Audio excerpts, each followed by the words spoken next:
Hello, hello, hello, hello. Welcome back to the stream. It is 2 o'clock on this fine Thursday, the 30th of December, 2021. Last time we finished up with dealing with Thavnir, sort of. Obviously, judging by the state of the sky, not everything's okay yet.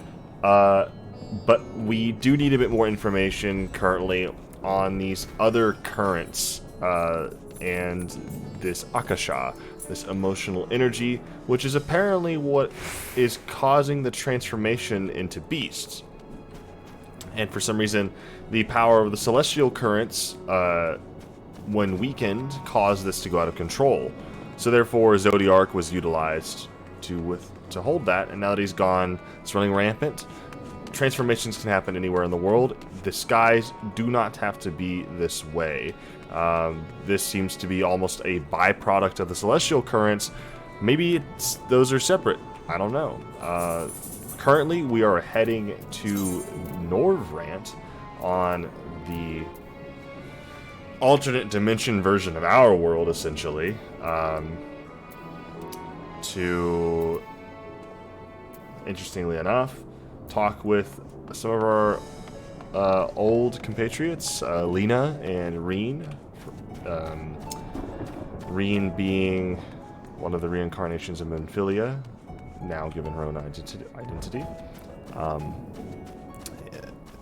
Then Lena being the captain guard that had become very close to Grahatia when he served as their kind of city head, state type guy for like 100-something years. So, yeah. Anyway, we are going to go ahead and head over there. Start off in Fort Job, apparently. I thought I'd be going straight to the Crystarium, but it looks like we might have to start off where we began. On the outside of the Crystarium. Just like we did at the beginning of Shadowbringers.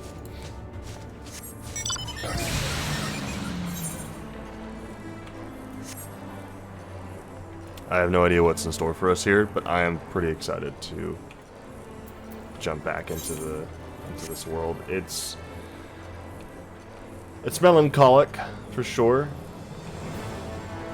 You know, the rest of the group can not access any of these other shards the way I can. Or at least I can only access one of them, thanks to Graha actually getting the spell right on me, of all people, and messing it up for everybody else. And now, for some reason, they are not able to traverse normally. Good job, buddy.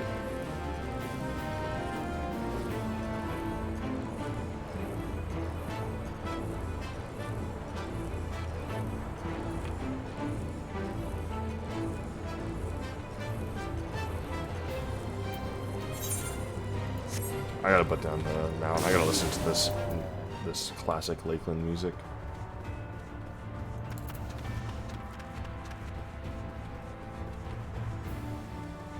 I do think the music changed after you clear the sky, so it's a bit different than what I think you had when you first get here. I could be wrong, but I feel like that's true.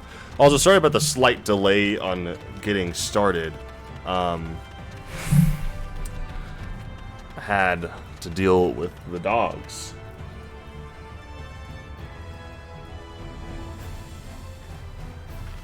That one right there, and another one.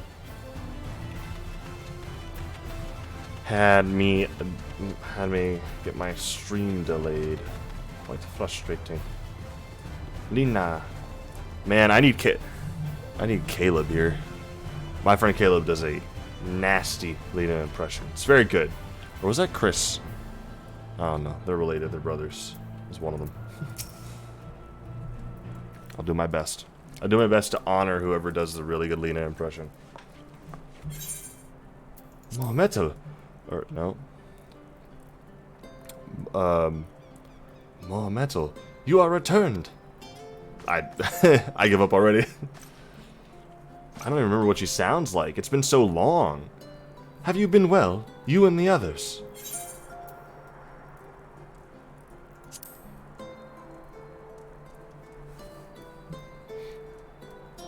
Full glad am I to hear that. I trust my lord is enjoying himself.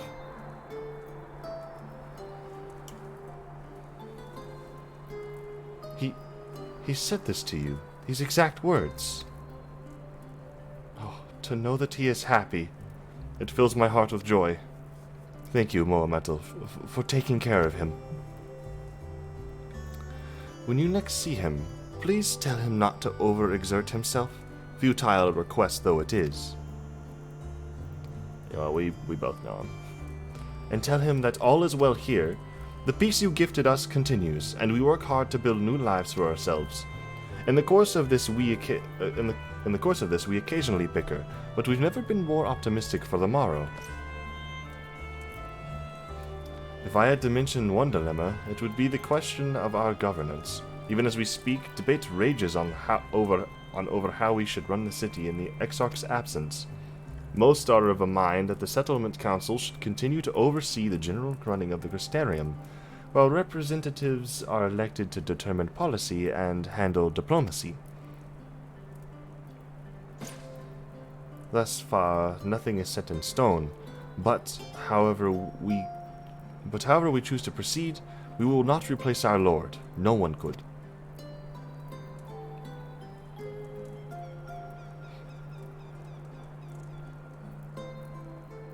Have we recently observed any unusual phenomena? No, I cannot say there have been. Curious that you should ask me this question, though. Some days ago, Reen came and asked the very same. She was rather unsettled, in stark contrast to how cheerful she has been of late. She and other Crystarium youths just hosted a festival, you see. It proved so popular that there are already plans for another celebration, one much bigger than the first. Between her preparations for the festival and the restoration of the empty, she struck me as happy and full of life. So when I saw her in a state of such worry, I couldn't help but feel worried in turn, especially since she wouldn't tell me what troubled her. I dare say she would be more willing to confide in you. May I ask you to broach the subject with her? Dude, if Rena has a new outfit, if she's got a new fit, I'm gonna be blown away. Because that old outfit was alright, but like she needs a fighter's outfit. She needs a scholar's outfit, something. She needs to look sick. Please. And Gaia better be here. Gaia is important to the story. We can't gloss over Gaia. That's another thing. If she gets glossed over, I'm gonna be a little upset. We'll see. You wish to enter the umbilicus? Very well. I shall fetch the key at once, and take the opportunity to find Reen. Please wait for me in the city in front of the Cabinet of Curiosity, shall we say.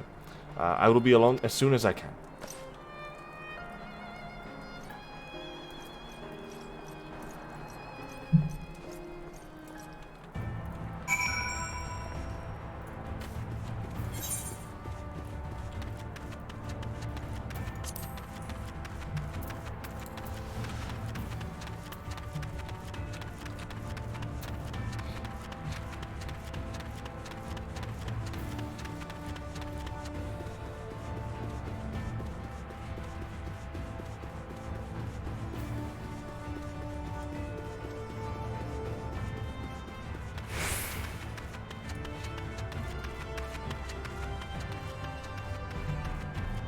The Crystarium's crystals look a little darkened. Or the tower, crystal towers. Like, it looks darkened at some points. Maybe I'm just crazy.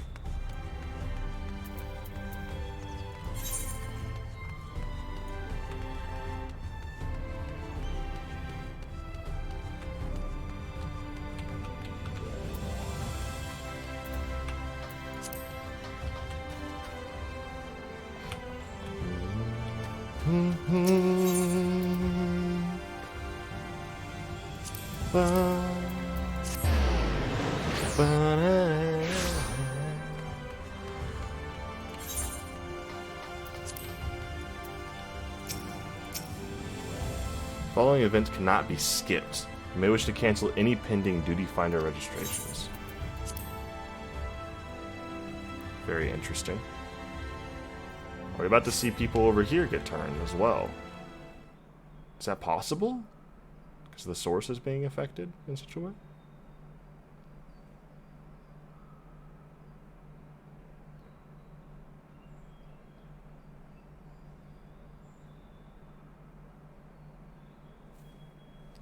Do my old eyes deceive? Is that truly monumental? Oh, what's up? It is. Full glad am I to see you hale and whole, my friend. Becklug, I am Becklug. Full glad am I to see you hale and whole. No. Ooh, full glad am I. No. How do I? It's like a nasally nerd type of voice. What a wonderful surprise it is to have you back with us, and at this most opportune time. In case you haven't heard, we are planning to produce a tome chronicling the events from the Flood to the Knight's Return. For this project, we intend to draw upon records kept by the world's peoples.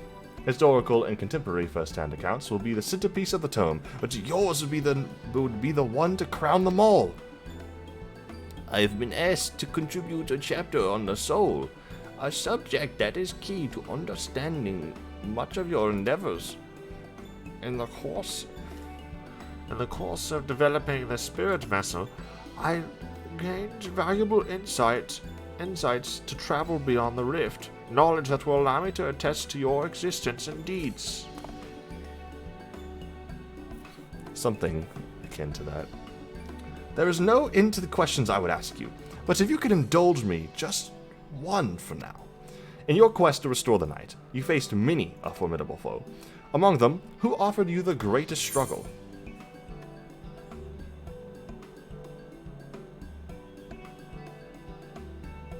I'll be real, Titania kicked my butt like multiple times. Ah yes, Titania, the fallen fairy king.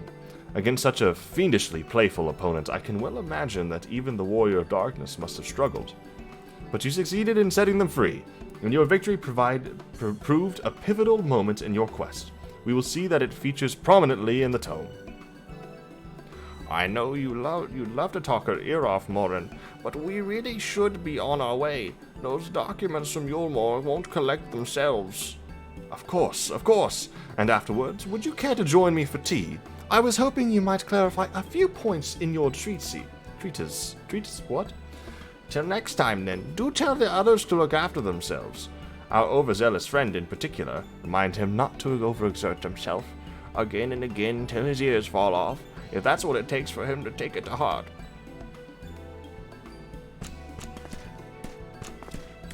Bye, Becklug.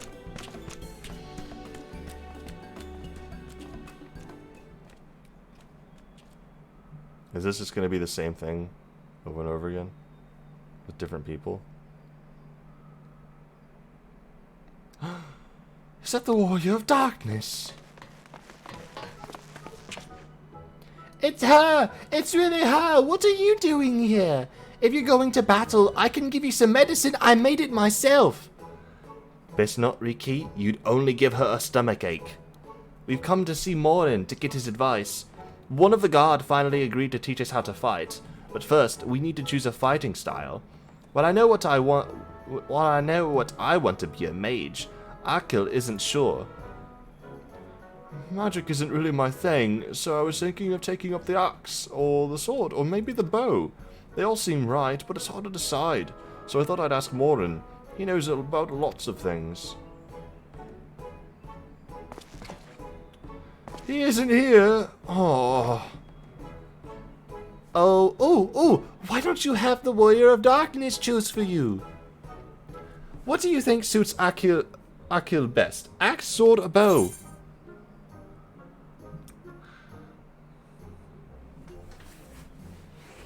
Well, this isn't fair. I don't use any of those. I'm a punching man.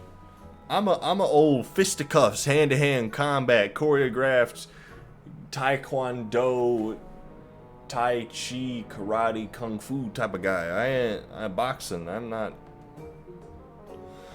Why can't that be an option? I wanna make more monks.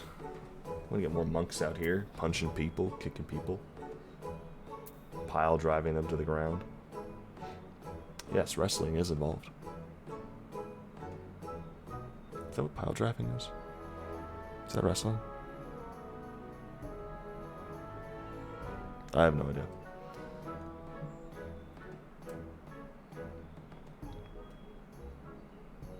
Alright. Not the bow, because we all know Bard sucks. So... the sword is pretty good. We probably need more paladins out there. The sword. If you took up the sword, you could be just like... Brandon, the Warrior of Light.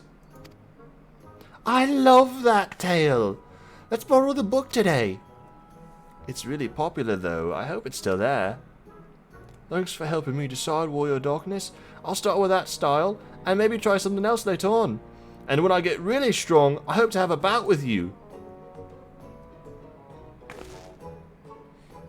So this is a interesting little trip down memory lane thing we're doing here.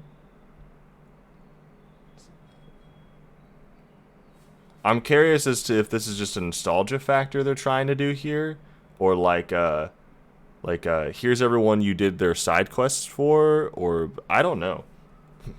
Such fun she's been having, basking in the adoration of musty old bookworms and wide-eyed younglings. But does she spare a thought for me? Of course not. Oh, I waited and wait. I can't. Gosh darn it! This is the accent I can't do. No matter how, I can do like a partial anything accent if you push my voice towards it enough. Irish or Scottish, never happening. I have never been able to do it, and I don't think I ever will. I am absolutely awful at trying to do those accents. I've looked up videos on how to pronounce words in those accents, and I can't do it. I've looked it up. I've practiced. It's so hard for me. It's physically, I'm almost physically incapable of doing it. I might be physically incapable of doing it, but I will try my absolute best to pull this off. Literally no guarantees. Oh, I waited and waited and waited, but she won't so much as acknowledge the presence of her beautiful branch. Even though they're right here. Such a heartless thing our sapling is. Cold and cruel and heartless. Oh, faithful Feol, loveliest of branches, how I have missed you. If you truly missed me, you should have cried for me at the top of your lungs the instant you arrived. What am I doing? What is this? I'm gonna be so embarrassed this entire time. Alright.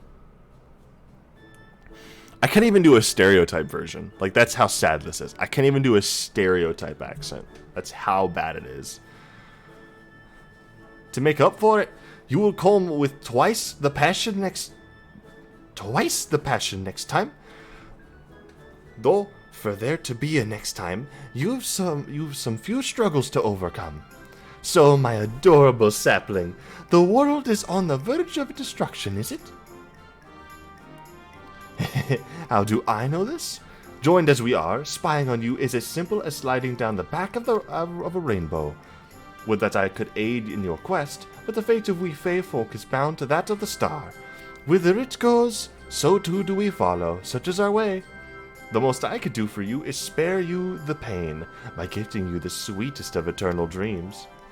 But if escape's not to your liking, then you must struggle with your fellow mortals.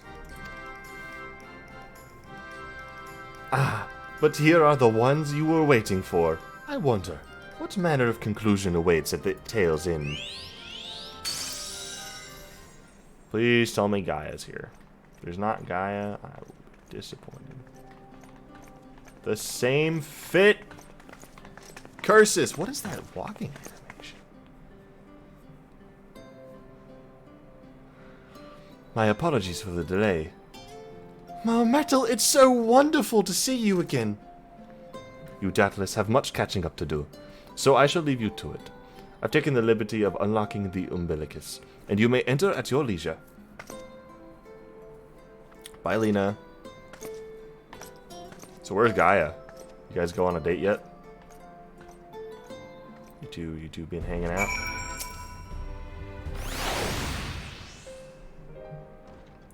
I'm relieved to hear that everyone is well.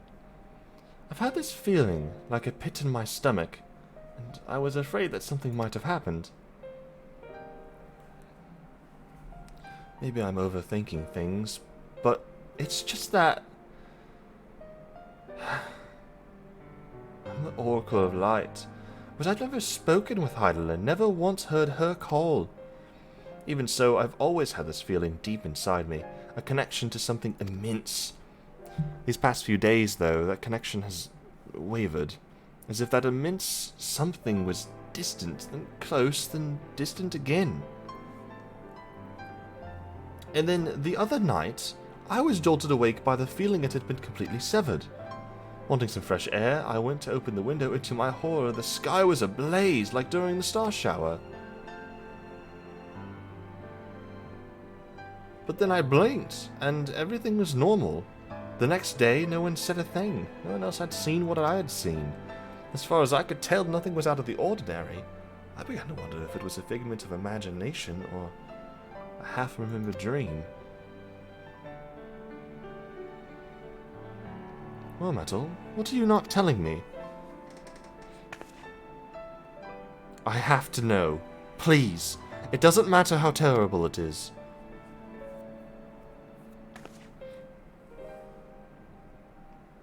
We'll get Rain to get a new fit in the post-campaign. It'll be fine. It'll be fine. We'll go back to the first. She'll have a new fit. It's fine.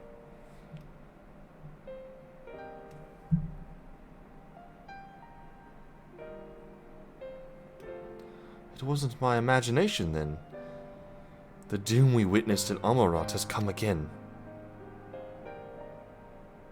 I can't believe it. Like I told you before, all is well here in the first, so don't worry about us, please. Look only to the threat before you. We're fine right now, and even if we weren't, we've learned how to survive. Should the final days reach us here as well, you may be assured we won't go quietly. Also, you guys are used to despair and fear. I don't see you guys really getting overtaken by that very easily. No? Well, hold on until you can find a way to save all our worlds. So long as you continue your fight, so too will we, united in purpose beneath a blazing sky.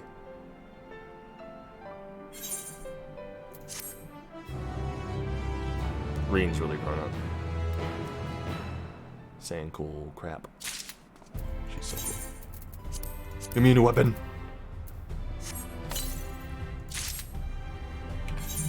Are they cool? Uh-oh.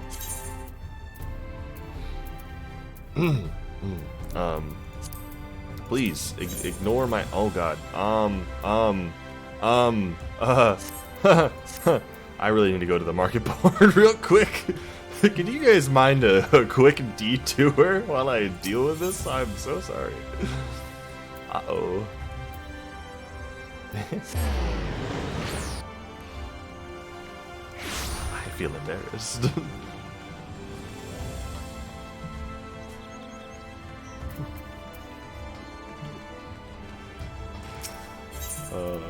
It's funny and awkward. Well, let me sell it to my retainer and store some stuff.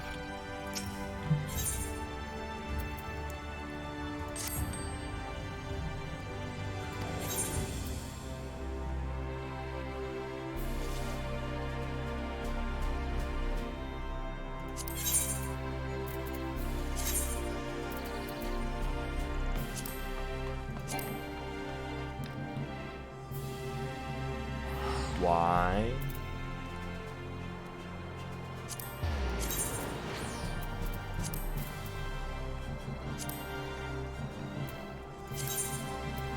How do I do the,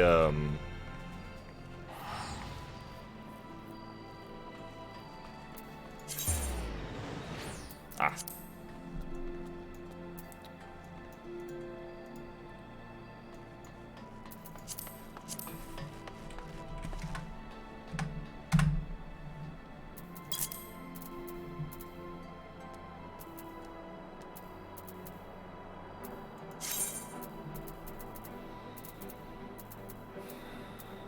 Could not tell you why I'm not allowed to sell that stuff. It's a bit annoying, but oh, whatever, I guess.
Oh, I know why I can't sell them.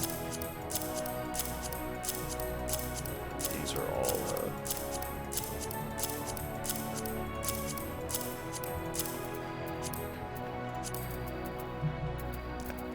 I'll need to get out of there.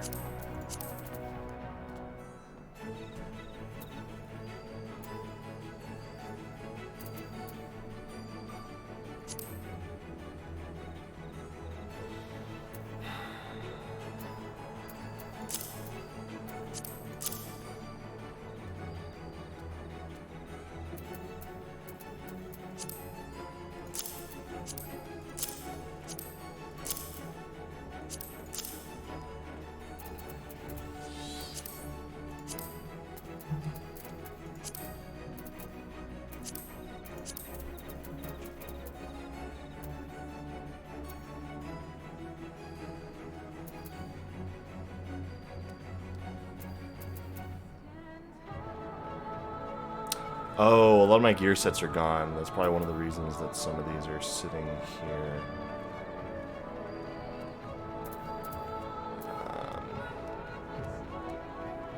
Change these things a little bit.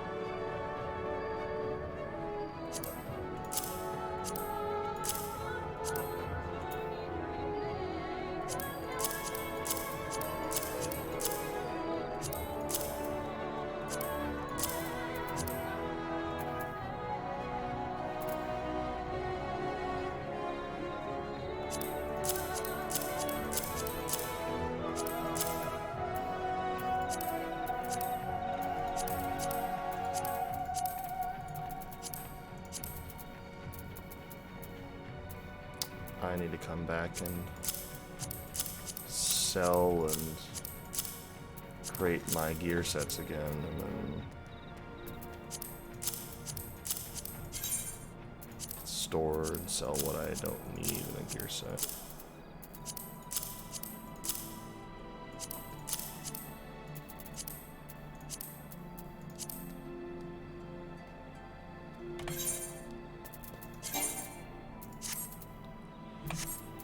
Just making sure.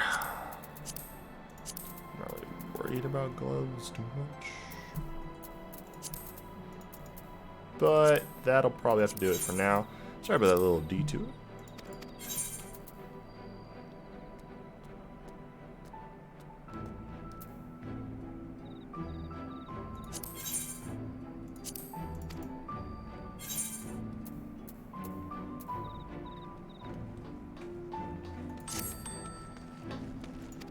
I'm sorry? From what?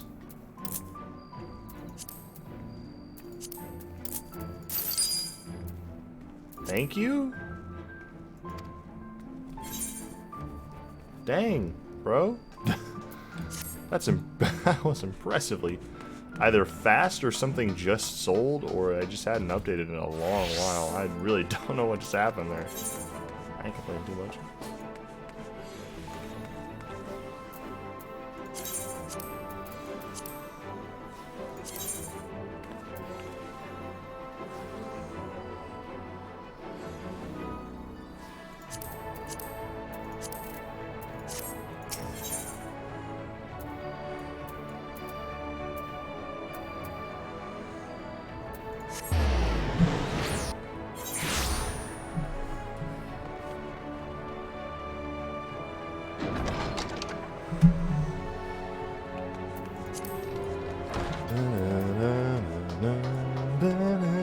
Still one of my favorite songs in this entire game.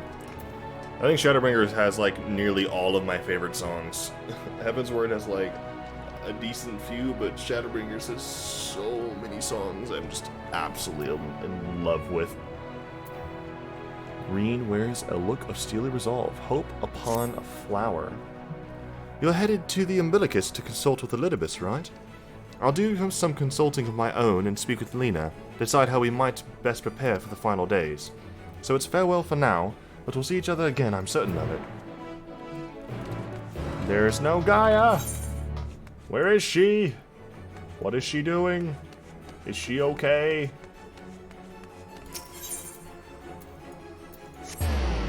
I'm upset.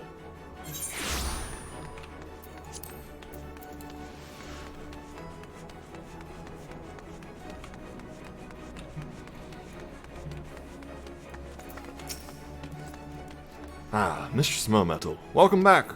The captain has told me all. Give the word and I will show you to the ocular. Let's go.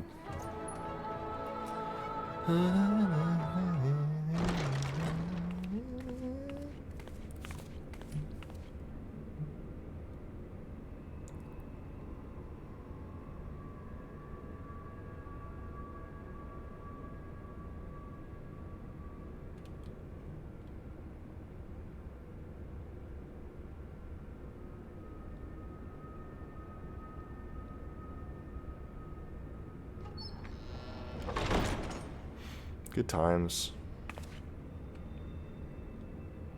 They're really harping on, like, talking to everybody you know. I'm very suspicious. They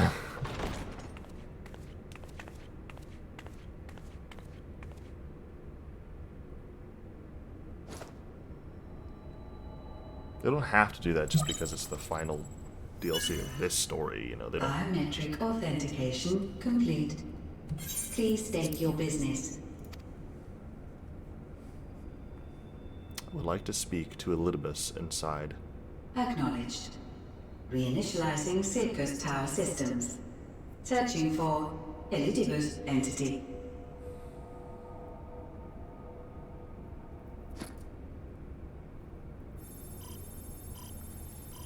I feel like to get him on my side, I really should tell him what Fandaniel did. Target located So he in can help me out. subterranean core power accumulator. I don't know how much Projecting image. of himself that I'm going to get here. My home. My friends. No more than a dream. I can't believe I'm talking to him again. In any capacity.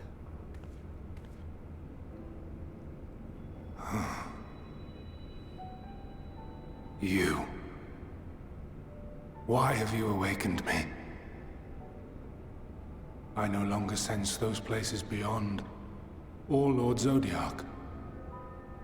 You must explain all. Oh, sick. Yeah, you get to know everything. I'm telling you everything. At least I would tell you everything personally.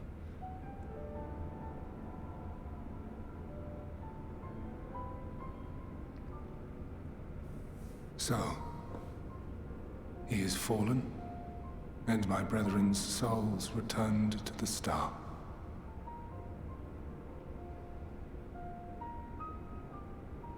The doom we sacrificed so much to prevent is come again.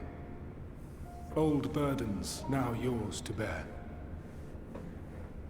But if this is Fandaniel's design, then I, as Elidibus, have a duty to fulfill. Your unsolicited act has restored to me some few memories of the convocation. Such knowledge as I have, I will share.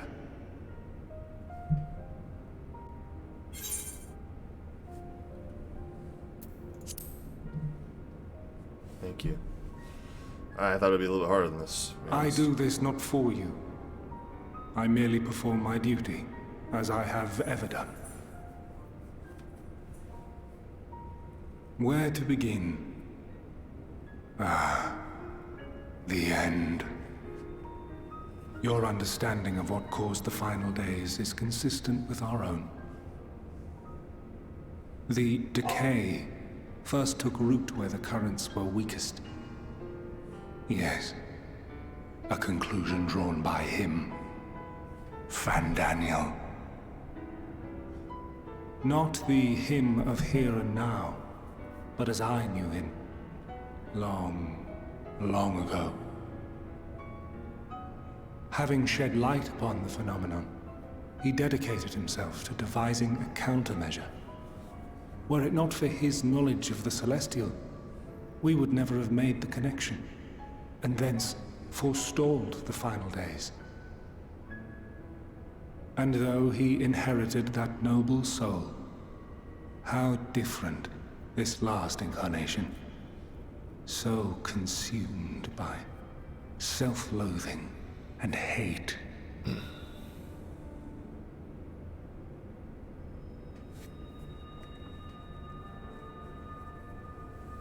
Elpis. Yes, the name is familiar to me. Yet I know it not as a flower, but a place. Ooh. A testing facility for determining which of our creations were fit to be released into the world. Oh. Many worked there. And before joining the convocation and assuming the title of Fandaniel, he was their chief. He was Hermes. Hermes. That is all I know. I don't know if that's important to me or not. The crystals tell little of the lives the 14 led prior to their induction. Elpis itself would tell even less. Nary a ruin has survived.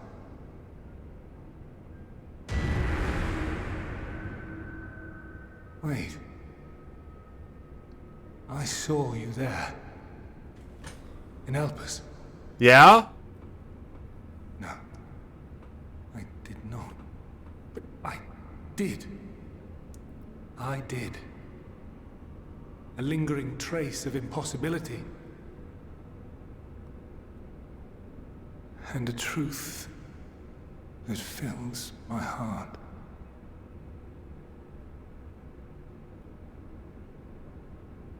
Please, please, explain who I am, please. My memories remain clouded, I fear. However, they have revealed to me one possible course.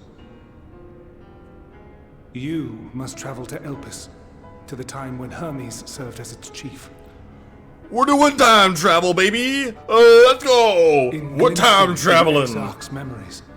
Not only did I make his summoning magic mine own, I also mastered the workings of this tower, which, having absorbed my empowered essence, now harbors an abundance of energy.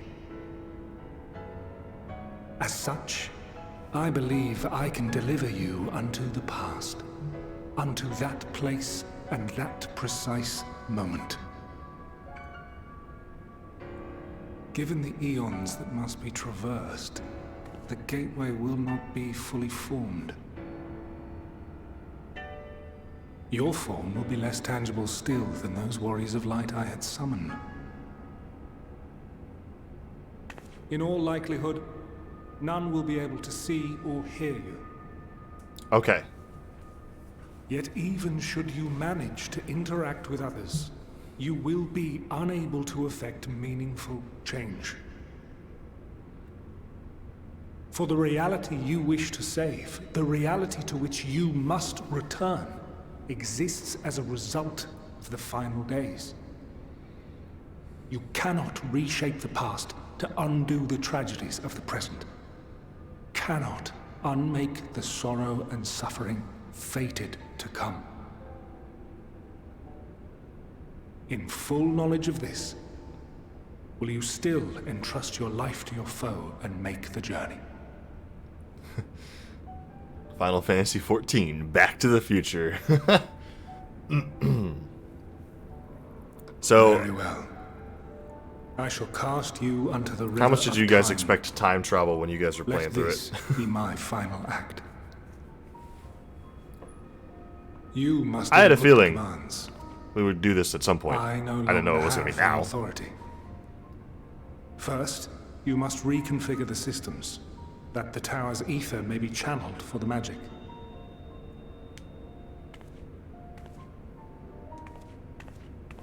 Smile.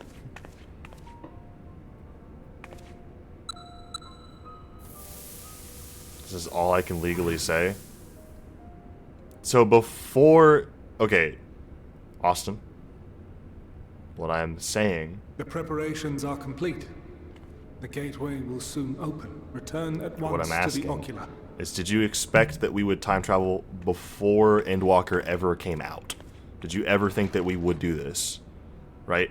That's all I'm saying. I'm not asking you about Endwalker at all. All appears to be in order. The ether flows unimpeded. The magic should consume every last mote of my essence. Why are you surprised? Did I not say that this will be my final act? Oh, I completely forgot about the Alexander stuff. Lord Zodiac is no more. There is nothing for me here. The ones I love and long to see again are waiting in that promised land, beyond memory and dream. I feel very foolish to forget about the Alexander raids. Warrior of light.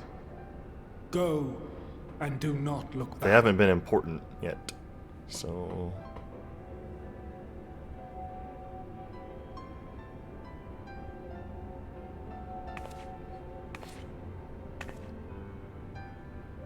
Well, Heidelin, I take my leave of you. Yours is the mantle of the last of us. May you have the joy of it, the burden, and the solitude. Once again, I'm stepping through this thing. It falls to you now. You and your champion to save our star.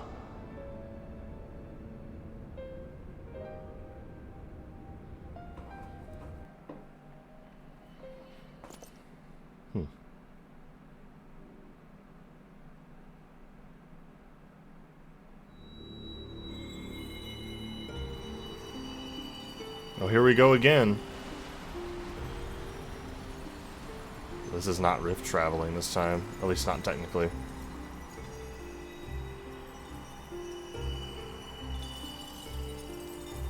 Not the same kind.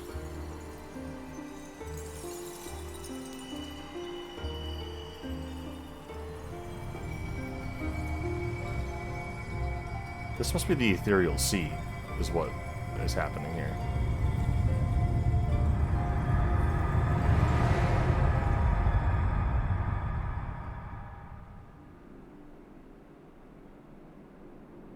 Am I gonna be myself? Like in my original body? No, I am still very short. Very, very short. My food is sitting outside on my porch. Whoa, whoa, whoa, whoa, whoa, whoa, whoa, whoa, whoa, whoa. Back it up.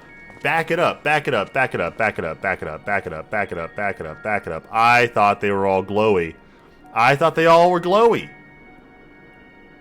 They were just ginormous people. I thought they were always just glowy I mean, I know that those were like memory recreations, but I thought, like, as their perfection, they looked nothing like. I thought they all looked the same for some strange reason.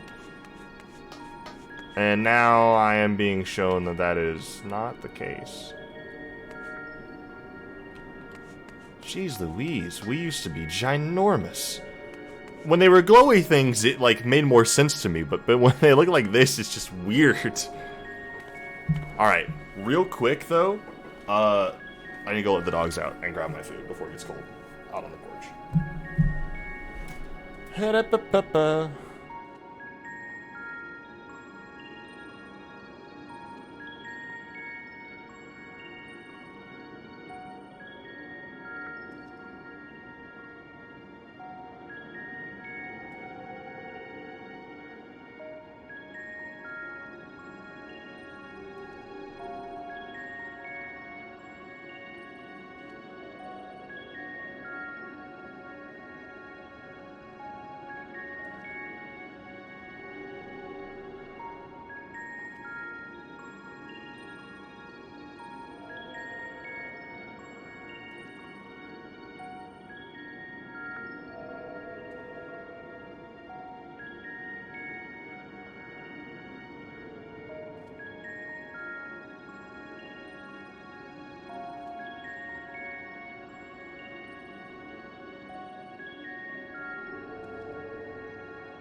Differences paled into insignificance next to all we had in common.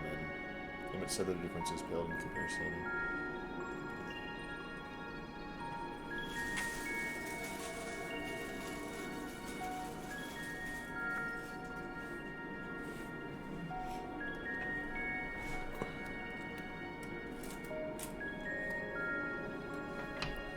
Yeah. I mean, I'm just from every version of the ancients we've seen so far. I always assumed that they're like the sundered souls all together created that glowy spectral form with the mask.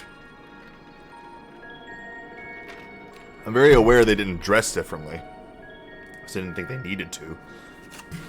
But it catches me off guard to find out that they just look like Hures, essentially. Or Ellison. Like overgrown Ellison.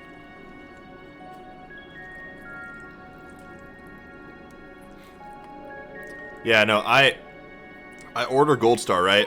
And I order a regular 3-way. Okay? And they send me the smallest box possible of pasta.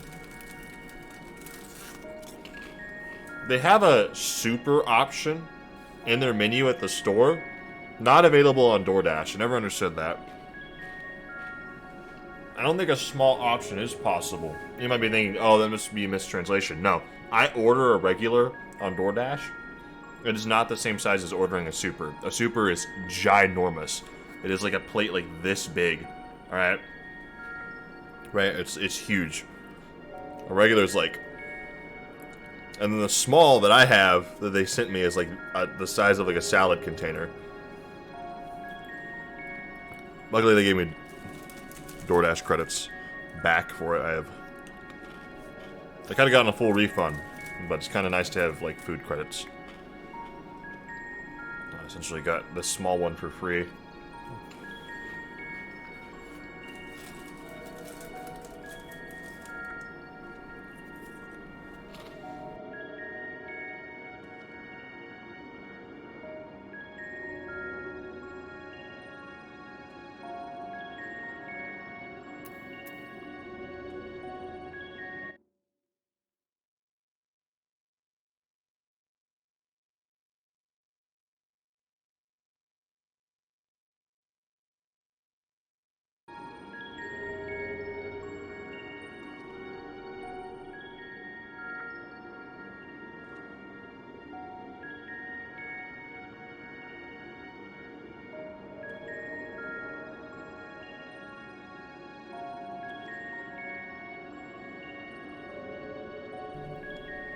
I often just think of the ancient ones as us, and the human race right now, if we achieve magical enlightenment.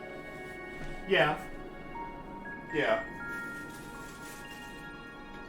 It's just the visual of seeing them with actual skin. Just threw me off. That's all. I'm not calling into question, like, their powers or anything. It's just... It made more sense to my brain to see these mysterious ancient ones as these glowing beings, only to turn around and be like, oh, that's just a very tall person with a lot of magic ability.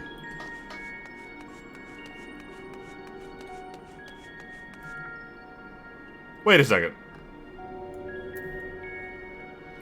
Isn't that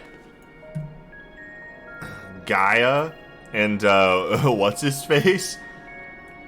So they weren't one back in the day. Alright. But that's so... Is that not Gaia? Am I crazy? I'm crazy. I'm wrong.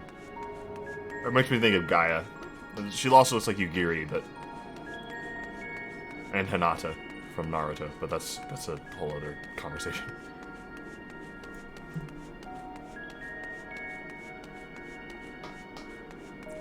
Very interesting. Oh, I'm so sorry. A classic. I was looking at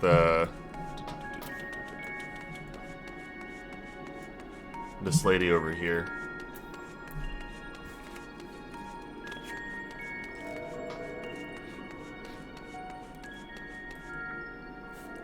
Kind of made me think of Gaia and the one guy.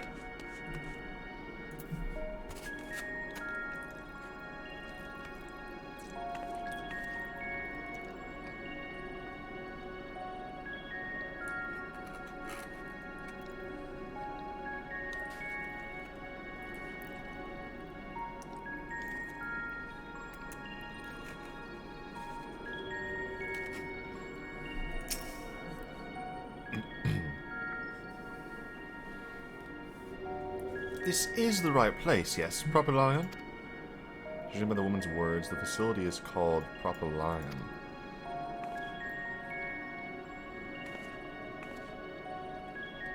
You attempt to gently prod the woman to attract her attention, but feel nothing, and it seems neither does she.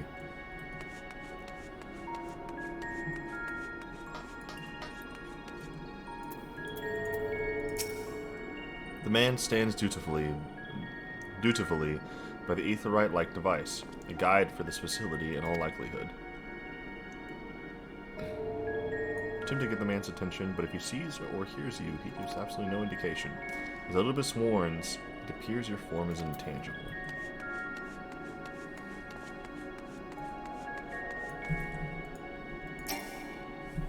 Oh, I actually have to...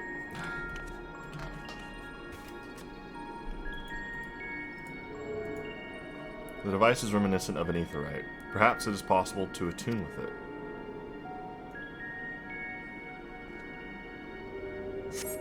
Despite attempting to channel and focus your energies, you fail to attune with the device. You can only assume it operates differently.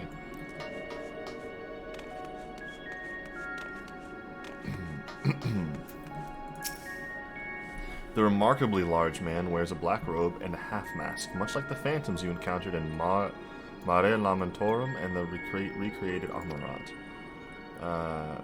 It would seem you have made it to your destination.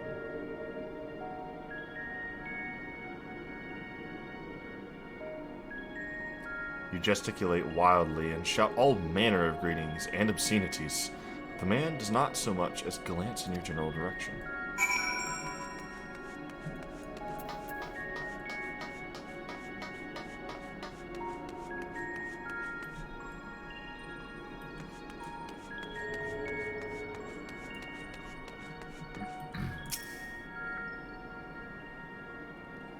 You suspect this door leads outside, but how to open it?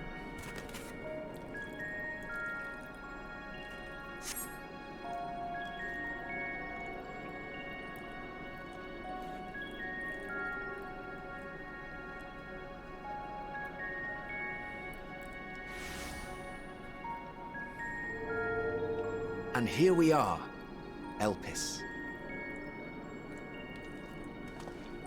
Well, well, how rare to receive you in person. To what do we owe the honor? Oh, just a few odd tasks. We'll be here a while. You're welcome to stay as long as you see fit, of course. As a matter of procedure, however, I must ask that you kindly remove your masks.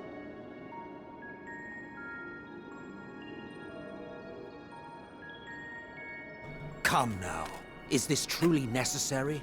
Surely you can tell who we are. Who you are, perhaps, but I am far less infamous. Regardless, if we do not follow protocol, 'tis our hosts who would be held accountable. So, please, do favor us with your handsome face. Please tell me that's... Is that Emmett Selk? Did he have white hair? Did he have the ball on his face? Oh! Let's go! He looks like Sephiroth. That's Hythlodeus. I would imagine.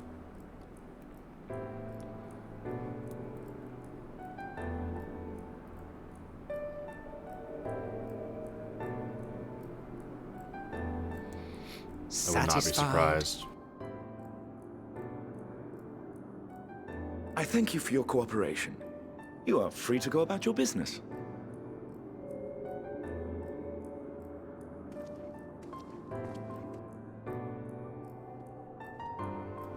Oh God, they're both hot. thought that was a good enough Squidward impression. By the by, you see it too, yes? No way. I haven't the foggiest what you're talking about.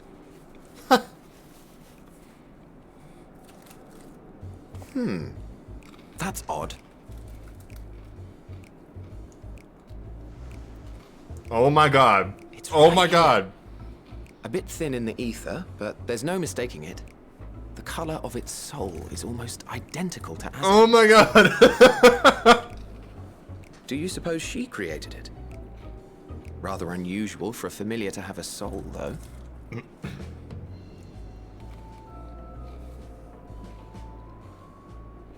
Don't ask me. All I know is that it's trouble. Doubly so if it's her spitting image. So let's leave it be. Come now. Oh, Emmett, you are always a jerk.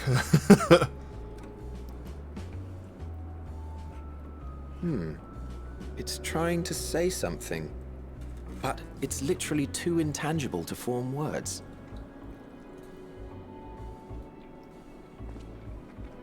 Why don't you give it some ether? Spare a snifter of your bounteous reserves. I'm enjoying this so much right now. Who do you take me for? Why, a dear friend, of course. One who wouldn't let acts of kindness, such as my accompanying him on errands to far-flung outposts, go unrewarded.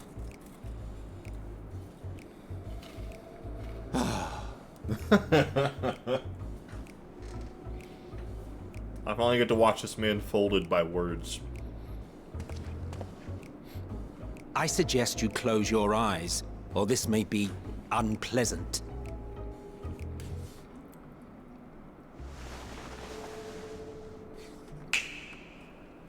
Oh, I love that sound.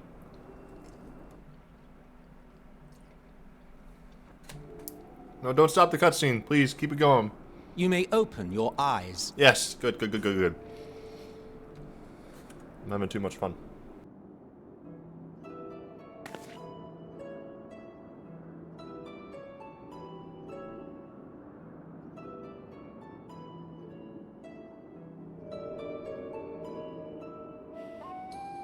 Oh, you even adjusted its size. The better to indulge your whim. This way, it will be easier to communicate. Did I miss? Are we taller? How Oh, very I did miss thoughtful of that. you. And may I applaud your artful reinforcement. This is very interesting. Without further ado then. Greetings. I am Hythlodaeus, chief of the Bureau of the Hythlodaeus. Architect. I'm so sorry, I've been saying your name so wrong. Sulking beside me is the most honorable Emmett Selk of the Convocation of 14. And how might we address you, my new friend? I am Mohamed of Death, of the future, and a sundered part Fine of name. Azim. And I'm pleased to see you understand our words. So, tell us, whence have you come? The thinness of your essence suggests you weren't created here. I know, just your friend Elidibus sent me here from the future. Don't worry about it. You do not know? Or cannot say? Allow me to ask a different question then. What brings you here?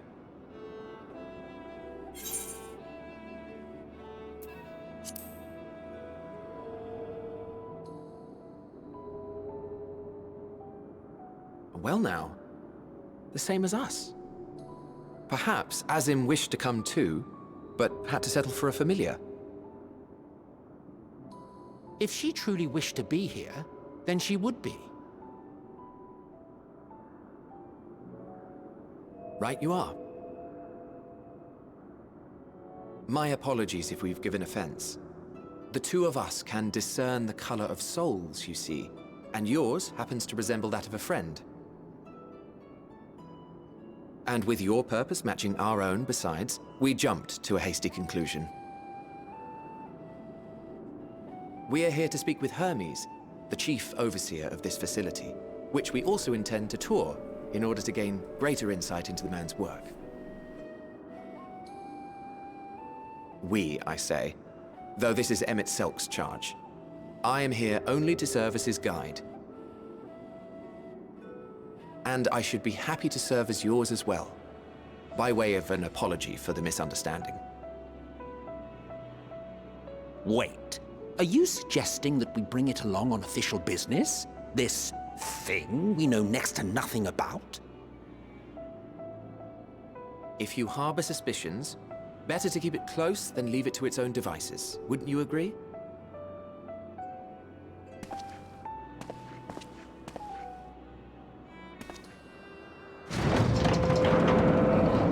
Besides, having a mysterious life form in tow is the norm rather than the exception here.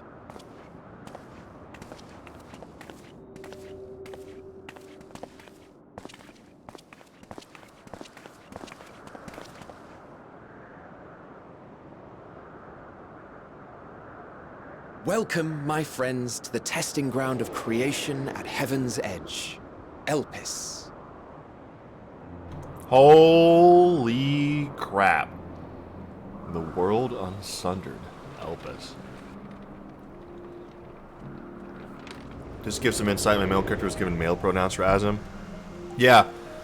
Yeah, that's what we were talking about back in the day, right? With This presence.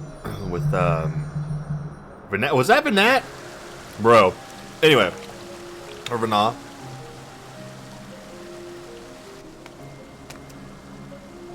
Hermes! Visitors! We have visitors! Yeah, because back in the day we were talking about that with Shadowbringers, right? We were bringing up like you were talking about Azim as a girl, and then I thought about it, and I could have sworn I saw guy pronouns used or male pronouns used for What Azim on someone secrets are you else's. hiding, And I think I told you, I think you got Stockholm syndromed by all of your friends playing girl characters. I'm still convinced this would happen. Because you had to have gotten male pronouns in Shadowbringers as well. So you got Stockholm syndrome by us, by watching all of our feeds.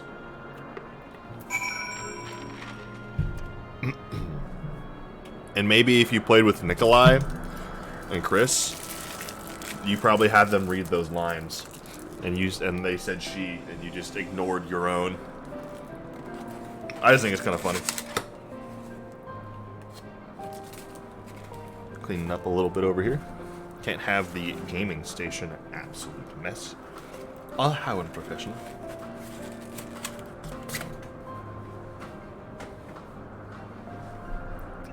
Is this like an actual area?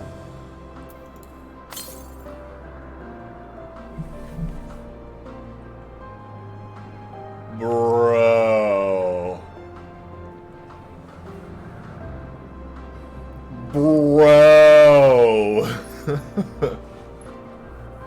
This is so cool. I am so happy. This is so cool. Oh my god. Are both the last areas based here?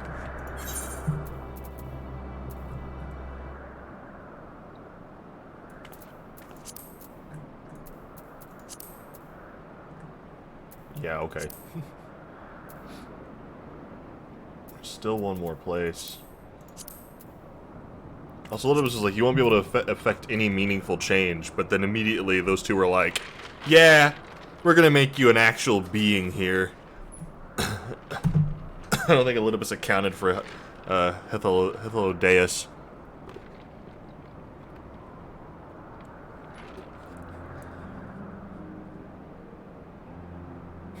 We just killed Zodiark. What could they do after this? Smile.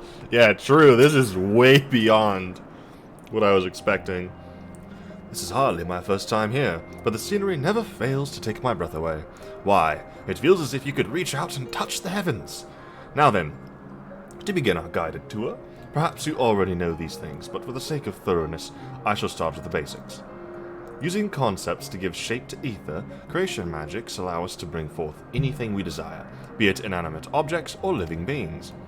Anyone may conceive of concepts, but they must all undergo evaluation at the Bureau of the Architect.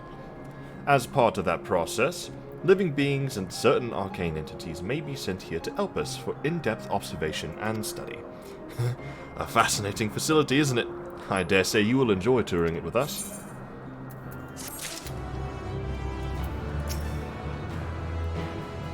In case you didn't know, it's rude to stare. Stop. Now then, our friend Hermes, aside from overseeing the facility, he also conducts his own research. Chances are he will be at the main observation hub, so let us seek him out there first.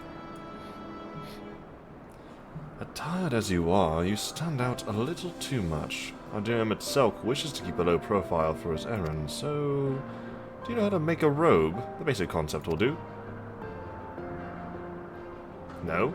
In that case, Emmett Selk. No. Your whim, your responsibility. You're not getting another thimble of ether out of me. The way he scrims sometimes, you'd think he wasn't a nigh-bottomless font of magic. Very well. I shall make the robe, but perhaps you can assist. Come, let us search for the requisite material.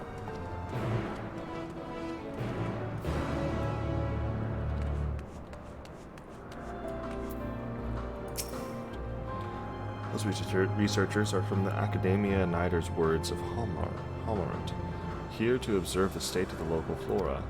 I wish they would give equal attention to the ambient environment, specifically how much noise they are adding to it with their little debate.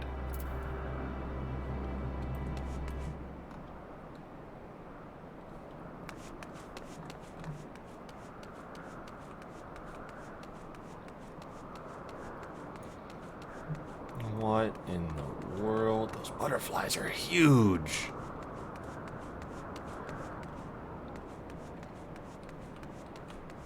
I don't even know what to call those other creatures.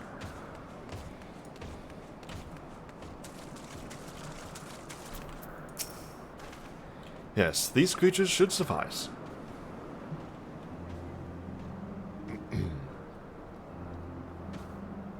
An etheric rope. I want you to use it to capture, shall we say, 2 petalodi. There are 3 species here, I believe. Any 2 different kinds should serve. Now, I should mention that the strength of the rope is tied, no pun intended, to the strength of its user. As your ether is still thin compared to ours, you'll need to weaken the petalodi first. Good luck.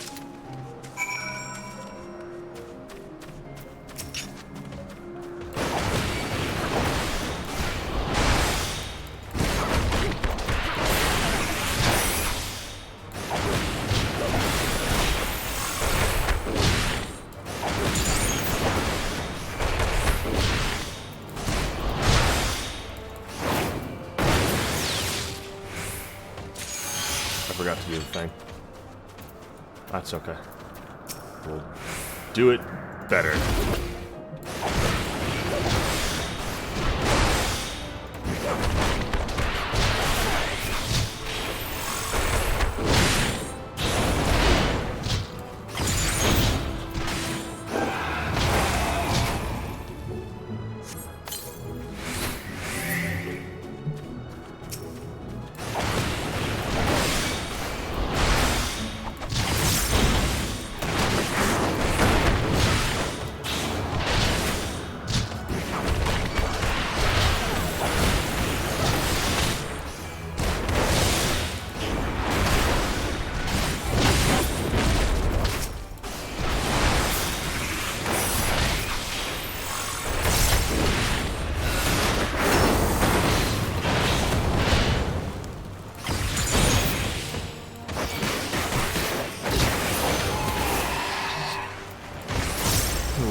I forgot to get the other one because the other thing attacked me. I wasn't paying attention.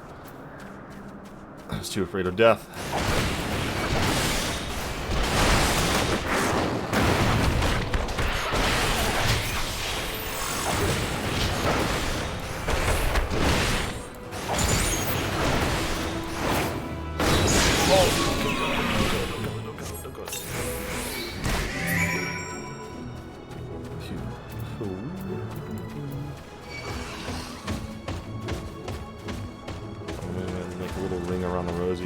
infantry boys.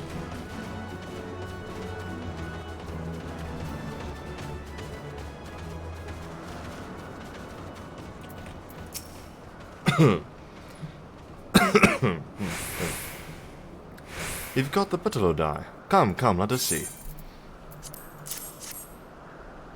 I get more Emmett Silk. Yes. Yes. Yes, sir. This is so good. I'm so happy.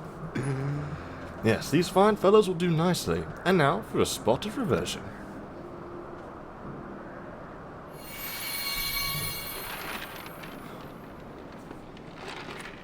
There, it's ready. It's nothing fancy, but then we're trying not to stand out. Try it on for size.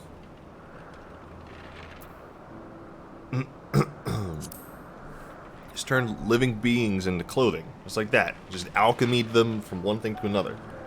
Well, not just like that. You need to revert them to the constituent ether first. Lest you wonder why I asked for two species. It is due to the difference in their etheric balance.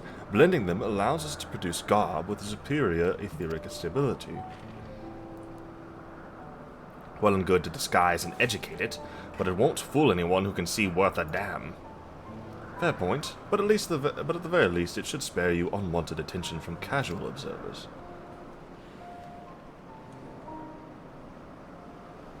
Immitselk speaks true. Even dressed like us, your unusual nature will be plain to those who think to look. Should someone question your presence, don't make up excuses, much less try to explain what you actually are. No, best to simply say that you're familiar. The question is whose? Ah, of course, Azim's.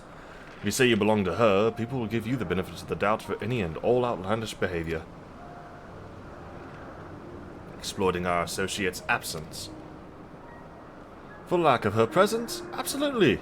Were she here, she'd have been the first to propose the idea, and you know it.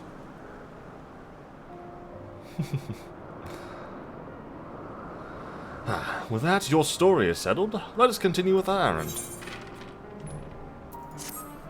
This is the second time I've been given Asian outfit. I think.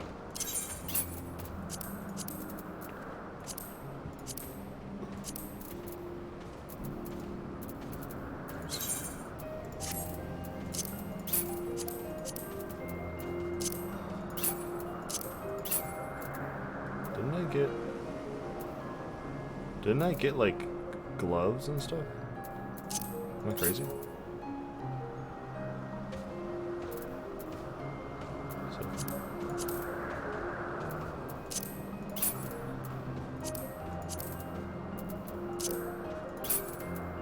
It's not. Alright. That's what I'm wearing for now. I look incredible. Deus is ready to continue on if you are, in search of Hermes. If you are ready, let's continue along the path to Anagnorisis.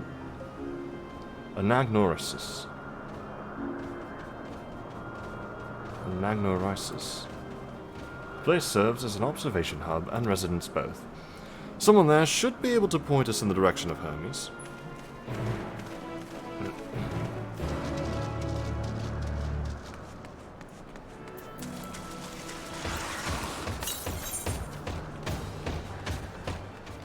West.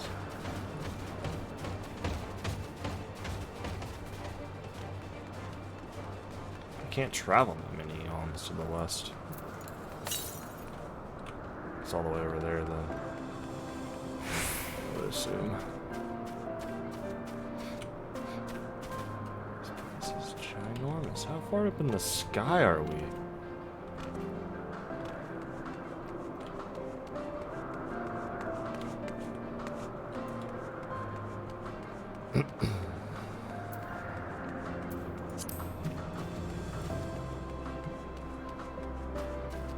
Glamour plate time. Yeah, true. You know, I feel like I really want to know what type of person Azim is. I know we're never gonna meet him because they've made it very clear, like, that they're letting the pronouns be whatever your pronouns are. Maybe we will meet them, I don't know, maybe they have two separate models depending on, like, what gender you chose to be, but... I feel like we're never gonna see him. Or her. Yes, can I help you? We wish to speak with Chief Hermes. Do you know where we might find him?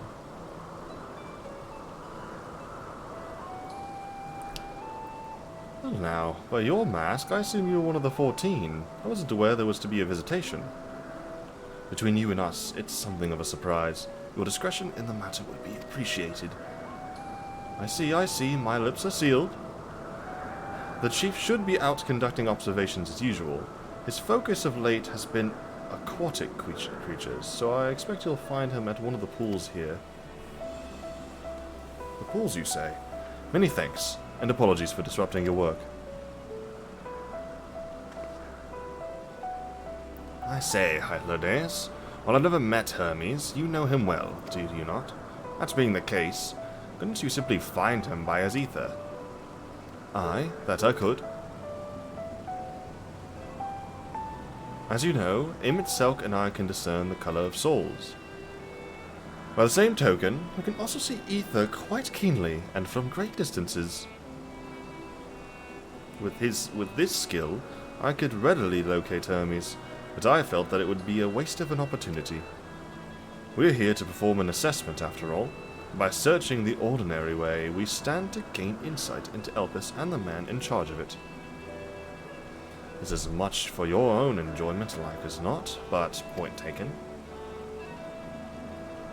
If you're going to accompany us, make yourself useful and help us look for Hermes. According to his profile, he has short, dark hair.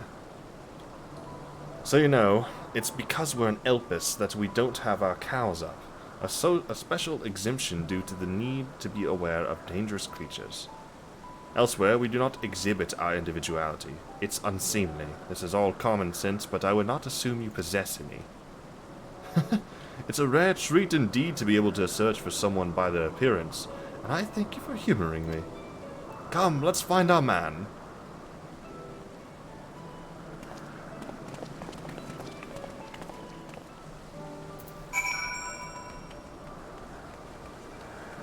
I want to talk to everybody, though.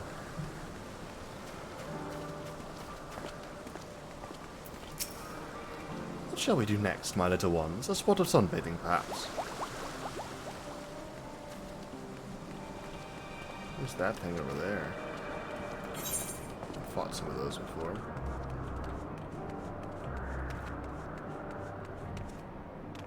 Is that somebody's horse? Or is that just part of the... That's part of the... Wow. That's just here. That's just a thing. That's crazy. What's even crazier is technically I am as tall as these flowers compared to them. Shorter, maybe? That's wild.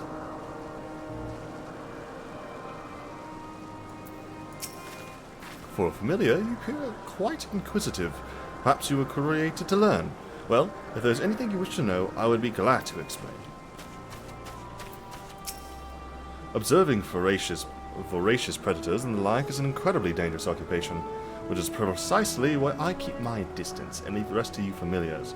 After all, I am far too important to risk my neck gathering dung samples and the like.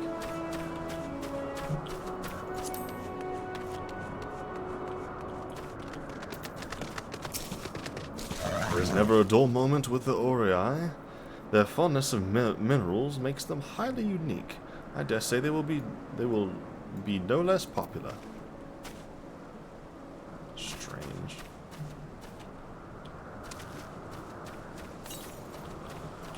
There's no way we get out of this without, like, Emmett Selk or... Well, maybe Emmett Selk doesn't learn because that would mess with the timeline. Although he like... Unless they erase his memory or something here, he must have recognized me, right? There's no way, like, he's an ancient, like, his memory has to be pretty good, I imagine. Extraordinary. It's not every day I see such a charming familiar. Why, I'd much rather observe a pretty little thing like you than all those brutish creatures everyone insists on making.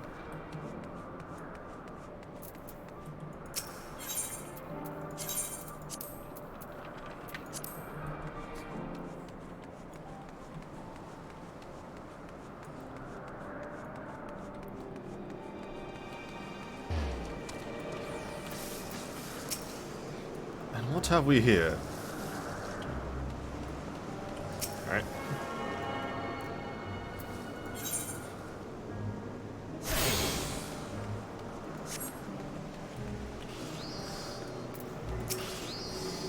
My role here? I specialize in the observation of flora. Some of the larger species, such as trees and so forth, continue to grow over the course of many centuries, which requires a great deal of patience on my part.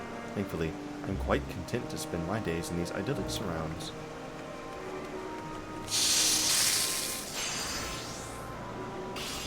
Interesting little buddy there.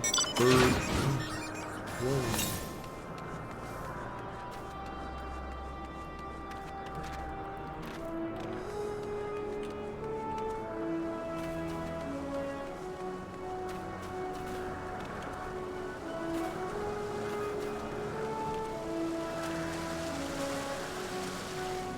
Sorry.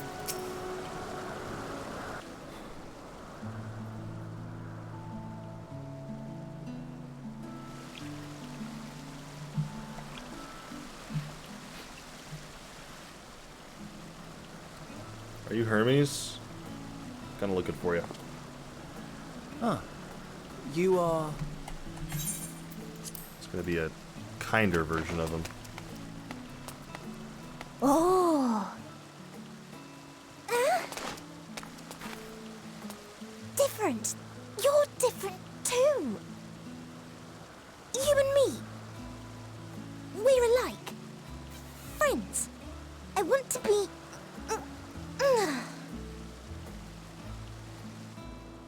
Wait. Please. Wait.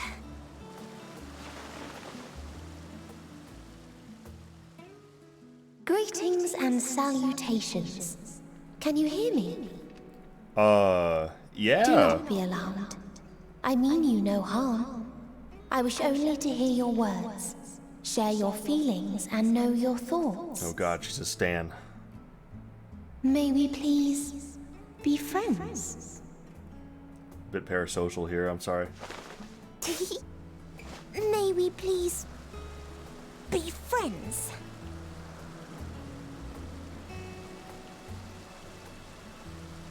Ah, I see you found him.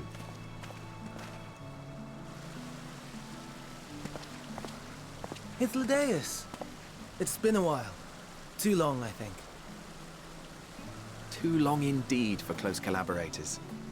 On this blessed occasion, I bring not only myself, but others who long to speak with you. So wholesome here. A bit arrogant and self-entitled, but very wholesome.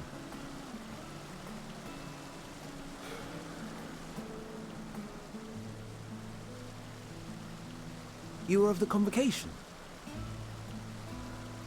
Emmett Selk at your service. Do I have the honor of addressing Hermes, Chief Overseer of Elpis? You do. You have traveled far for it. Given your facility's purpose, its remote location is something of a necessity. Would that I didn't have to rely upon a guide. Oh, you wound me. Have I not ever been an attentive and helpful friend? You've been helpful to me even in death. But And, moving along to more agreeable company, this one we chance to...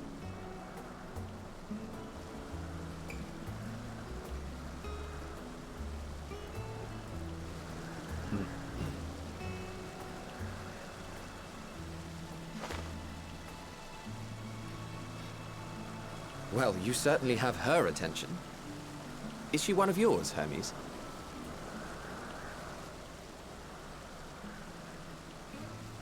Her name is Meteon. It means shooting star.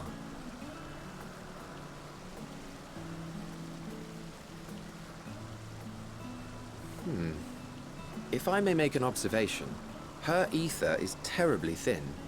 I fear she might dissipate at any moment. Nor do I believe you've made a submission to the Bureau. I would remember such a concept if you had. I haven't, as you say. I judged it too early. She's a pet project of mine, still undergoing preliminary testing. But rest assured Wires. that I will attend in person ere long. You better. Very well. Gotta watch out for the feds. Being an authority on flying life forms, I appreciate that you are exacting in your work. I shall look forward to your submission. If we have finished with the perfunctory chit-chat, I would discuss official matters. By my coming, I trust you already anticipate the subject. I have an inkling, yes. Please wait to the main building yonder. I shall join you as soon as I've returned these creatures to their homes. What's wrong, Hermes? The Namastoma is missing.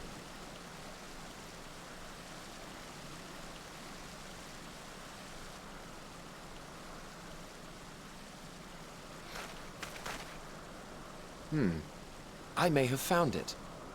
A creature with the self-same ether as those there, nestled in the boughs of a tree outside the grounds.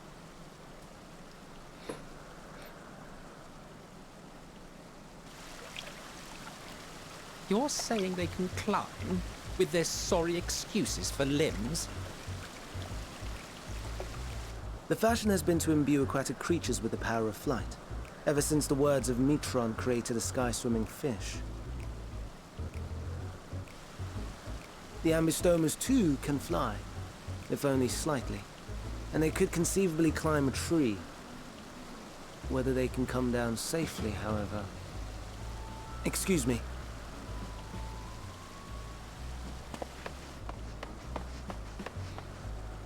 I'll help, too!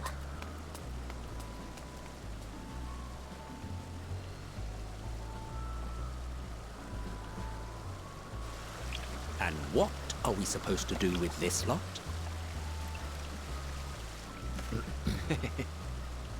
May I suggest we split up? So he's always been, like, looking down on things. If you would be so good Art. as to assist Hermes, This Emmett is Selk and I interesting. shall keep an eye on these adorable creations in the meantime.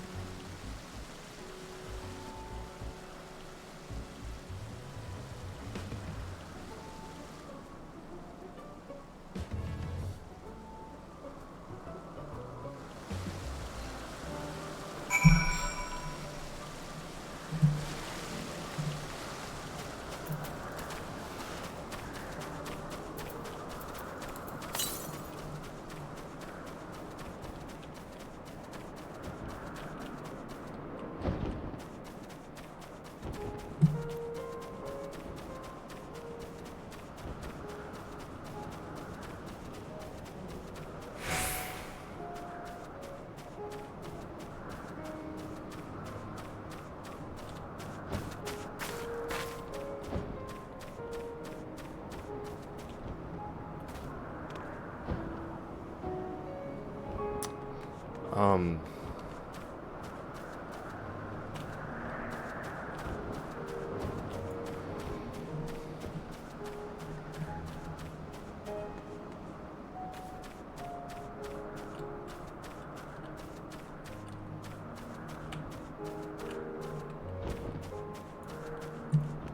I an idiot?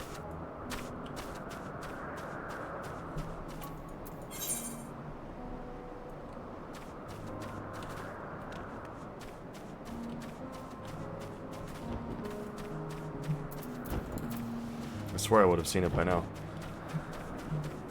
I don't. I'm out of the circle again.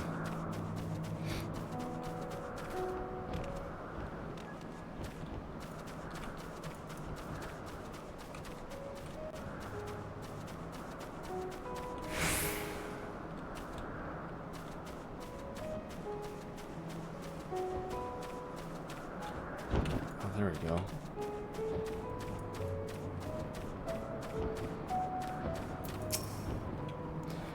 Seems Hermes and Meteon have found their quarry. A creature known in this age as an Abystoma. He's in the tree!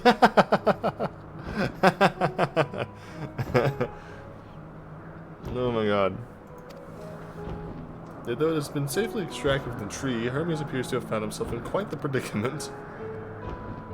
The Ambystoma. Hermes saw it high up the tree. He climbed to get it, but it jumped on him, and he slipped. Do you need help? No, I'm fine. I feel a little embarrassed. Now for your own safety, please stand back.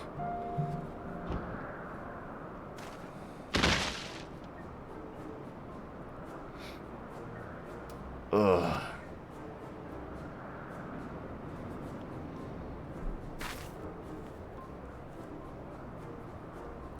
Hermes? Are you alright? Quite alright, yes. My apologies for making you worry, Meteon. Both you and,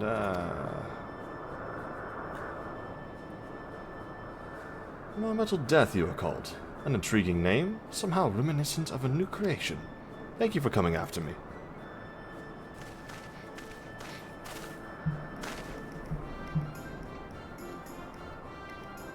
As for you, little one, you must be more careful. You may be able to fly, but it doesn't mean you cannot fall and hurt yourself. Oh no! I had forgotten all about its fellows!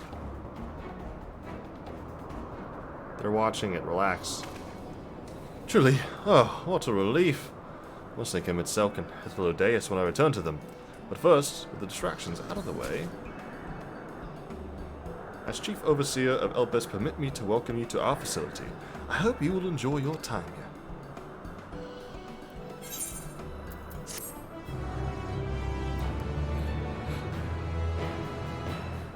I mean, I'm enjoying it, if not completely baffled that I'm here. Well, we mustn't keep the others waiting. Let us return to Anagnorsis.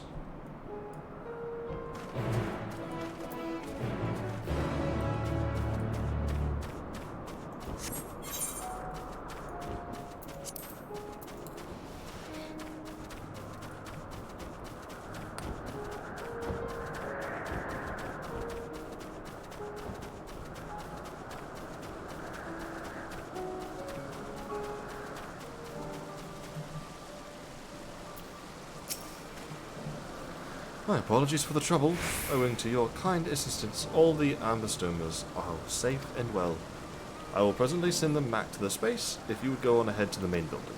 Upon entering, you will see a table and chairs, a meeting area. We may speak there. Very well. Take care not to let the creature slip away again.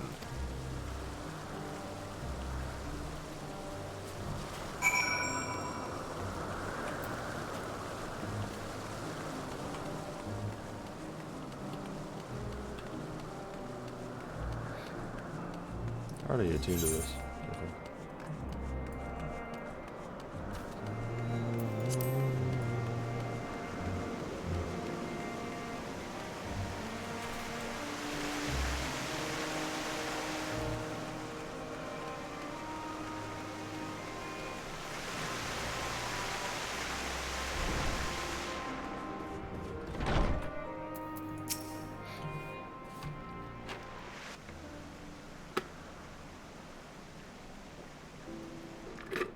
This appears to be the place.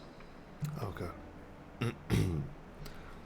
Yes, well, multiple, like, melted ice cubes at the same time. It felt weird. And here is where we part ways. We will be discussing highly sensitive affairs. Only a select few may be privy to such knowledge, and that does not include someone who cannot or will not divulge their origins.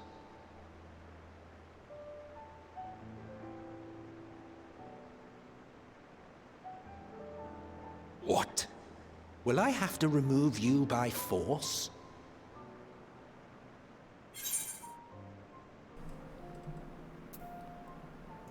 There are reasons I can't speak freely to you. Alright? But what I have to Let's say is hear just them simple. then. These reasons of yours. Who knows? If I deem your mysterious cause worthy, I may even be inclined to offer my assistance. I do not object to her attendance.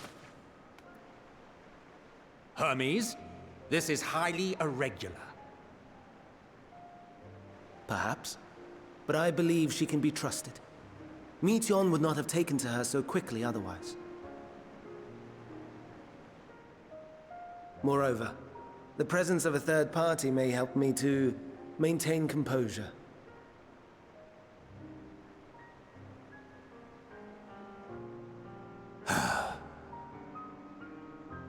As you wish, then. Behave yourself. Do you hear? Never.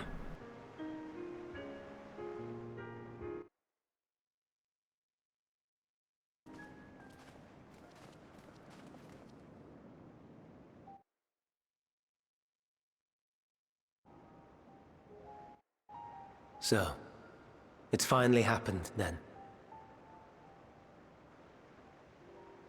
Aye.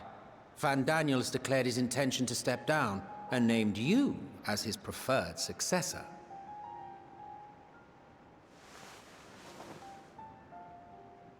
In recognition of your knowledge and your works, the Convocation is giving the recommendation due consideration.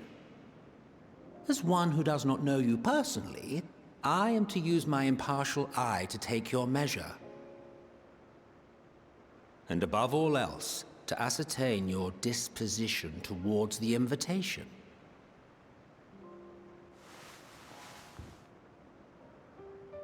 I understand that you and Van Daniel are close. He himself was once chief overseer of Elpis after all. I should not be surprised if you knew before anyone else that he wished to relinquish his office. I did. He told me that when he fulfilled his purpose, he wished to pass the torch to me. A torch you seem none too pleased to accept. Are you so averse to serving on the Convocation? No, it's not that. For a humble researcher like myself to even be considered is an honor beyond words. No. What troubles me, what I struggle to come to terms with, is the very fact that Van Daniel is stepping down. Does this not mean that he will return to the Star?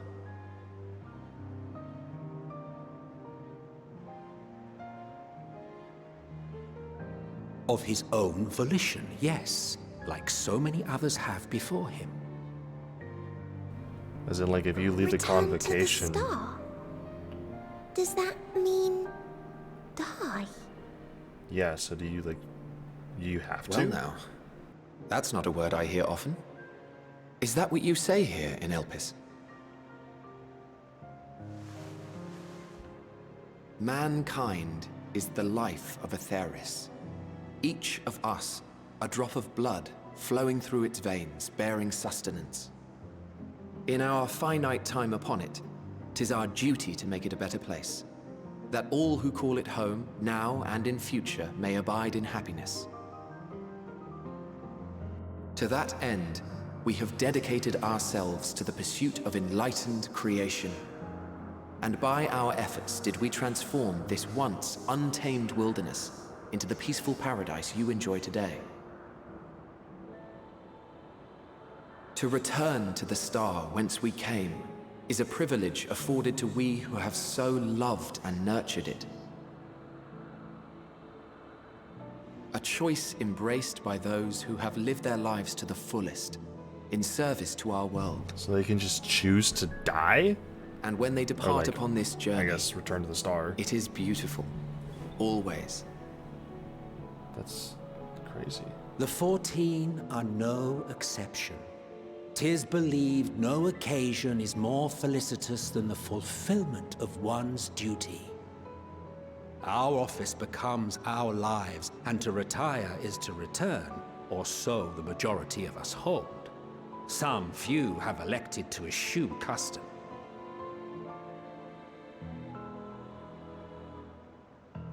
Mayhap you feel Fandaniel's deeds do not warrant his return. Yet you should know his accomplishments as well as any. During his time, he conceived of countless outstanding concepts. And channeling the wealth of experience he attained here in Elpis, he brought forth many new specimens. I know of all this. I do. It's just, I cannot fathom why someone so great and wise, who could still do so much good, would want to end it all.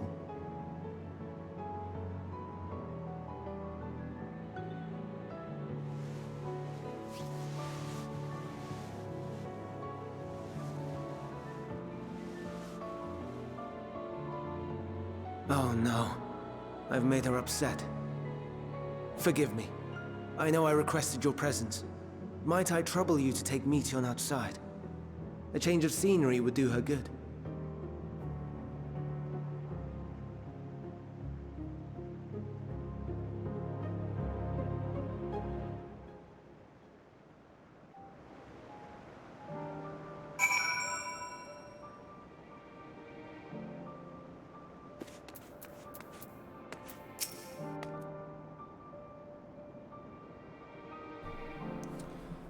All right. Bit more insight onto the culture of the ancients here. Returning to the star, they can choose to pass, even though they essentially don't. I'm sorry, Moametal. I didn't mean a walk. Perhaps we can go for a walk.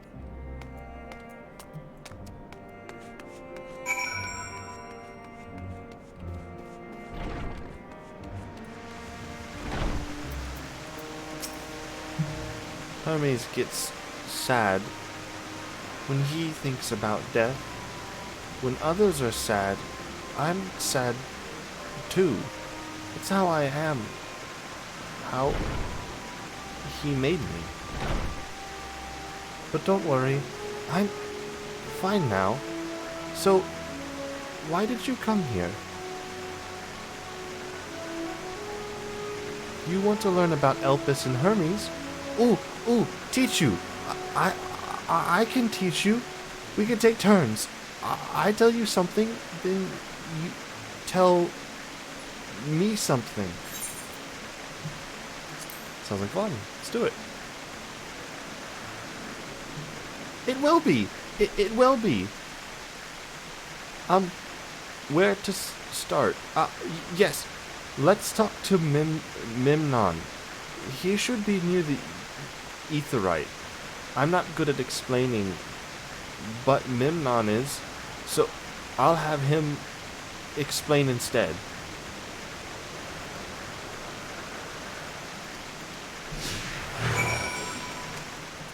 Memnon. Another creation? Nope, looks like it's an ancient.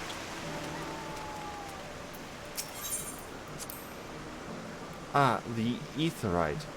Anyone can use it to teleport anywhere. Well, maybe not anywhere. Not to the ground or other isles. For that, you need teleporters. Oh, and permission.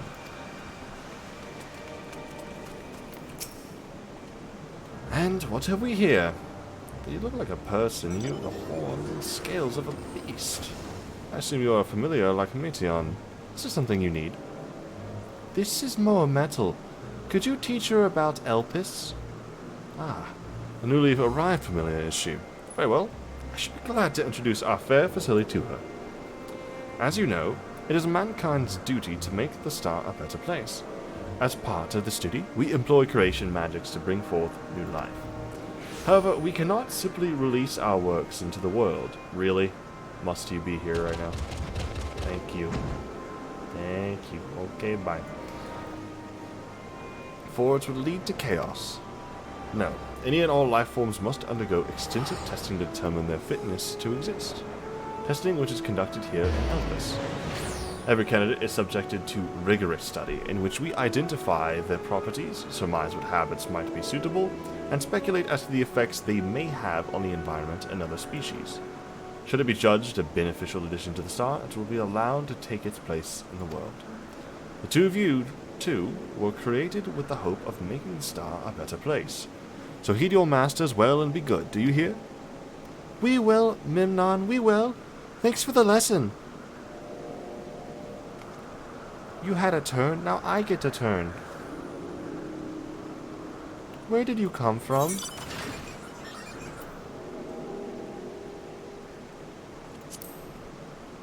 Place really far away. Then I probably don't know it. I don't know much about other places. But this place is important to you. I can feel it. Oh, my power. I haven't told you about it. A creation. Let's find the creation. One not being watched. Then I'll explain my power.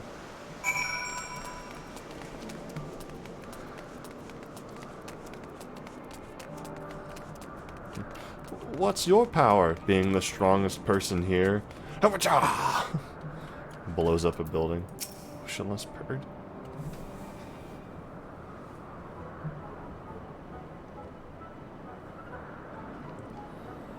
Oh, this creation is perfect. But I don't remember seeing it before. Perhaps it is new? Anyway, I'll try reading its mind. That's my power.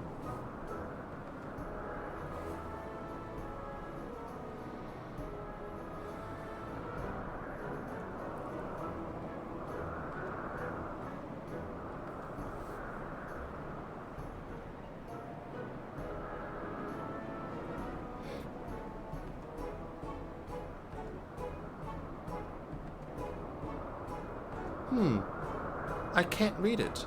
Or maybe there's nothing to read. Wait, please wait. I'll try again. With you this time.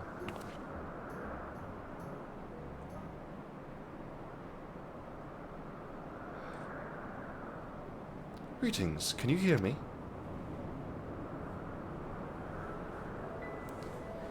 This is my power. I can read the emotions of those around me, and project my emotions to others in return. I'm not actually speaking to you in your mind. Rather, you are converting my emotions into words and intention, a process performed subconsciously by intelligent life forms. This ability is vital to my mission, for it allows me to interact with intelligent beings even should they communicate via unknown languages or other nonverbal means. As a consequence, I am clumsy at speaking. Yet though I struggle to express myself in this fashion, Hermes wants me to speak as much as possible, for everyone has thoughts and feelings they may wish to hide. I harbor an affection for you, one that is difficult to define. Aside from the fact that you share common traits with us, your thoughts are complex, prismatic. They draw me in and leave me wanting to know more. Out of respect for your privacy, I will refrain from using my power when speaking with you. Nevertheless, I want you to know that I wish to be your friend. Wow. One set of lines, and I am like in love with this character. They're so good at what they do, man. Did you hear me? Good. Now it's my turn again. So what are you good at? Fighting. Ooh, fighting. That must mean you're strong. Hermes is strong too, but he doesn't like to fight, even when creations fight him.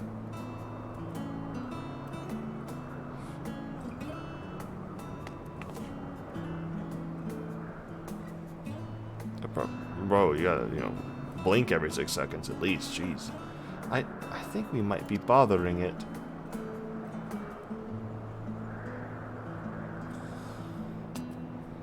Let's keep going. We'll go and see Yuan next. She's usually in a small building, one on the west row. Some of this is me actually stumbling over my words right now.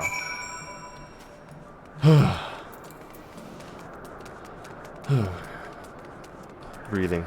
It's sometimes difficult.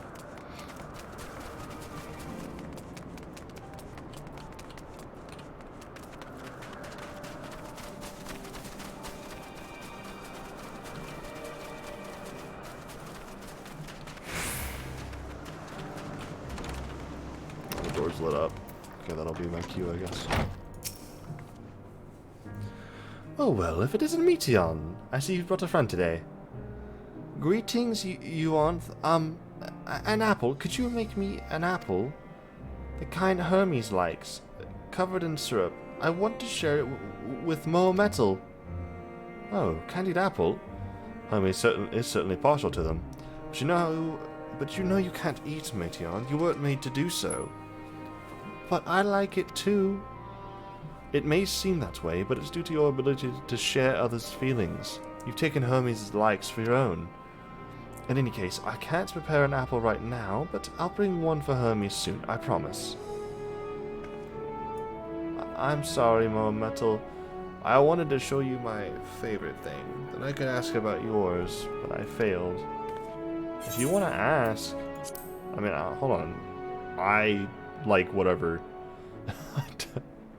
I don't know what I would say. Oh, that's what you like? Yes, I can feel it, your joy and happiness. And it makes me happy, too. Thanks for sharing it with me, Mo Metal. Well, we've walked and talked a lot. Maybe Hermes has finished talking, too. Shall we go and see?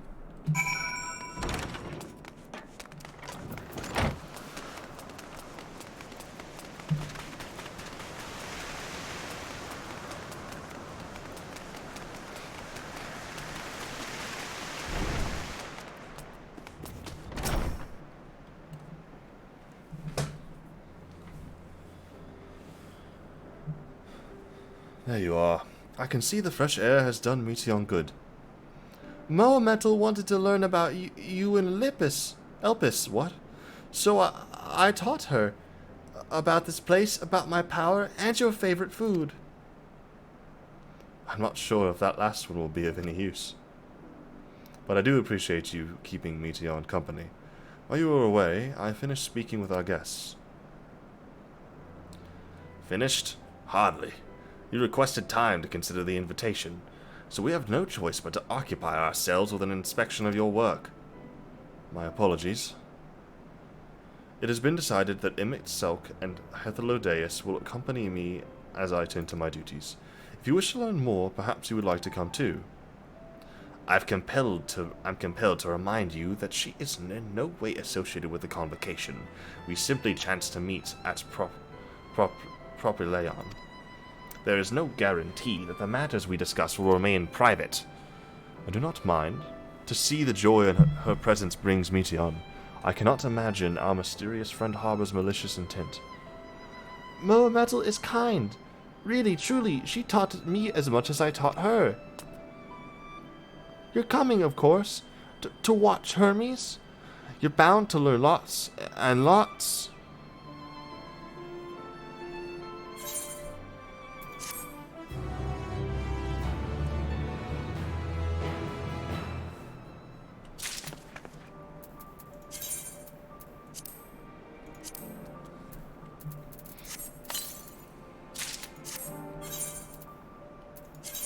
Can I put on the funny little blue man? Whoa, I got washboard abs. Let's go. And no longer do I have boobs. I now have pecs. Look at me. Holy crap. That is way too much.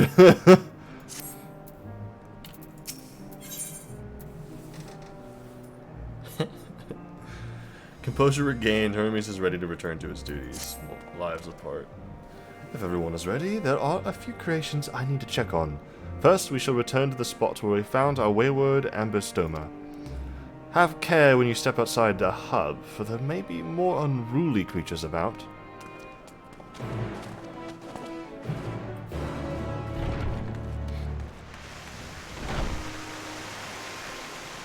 Bro, how do I explain this when I get back? Right? Like, Reen's gonna be standing there, she's like, what'd you go do? It's like, I just went back in time for a little while. What? Let me get back to the source. It's like, oh, did you learn anything? Yeah, I talked to Emmett. Huh? And Hythlodaeus? Huh? And Hermes, who Fandaniel used to be? Huh? Oh, and I went to the world when it was unsundered. What? You were gone for like 10 minutes. Yeah.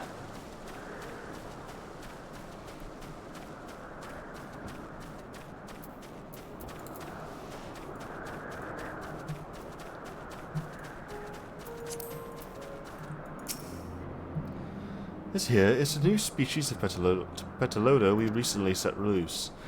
It has been doing very well, managing to maintain a stable existence thus far. If it can see its observation period to the end of that issue, we shall release it onto the world.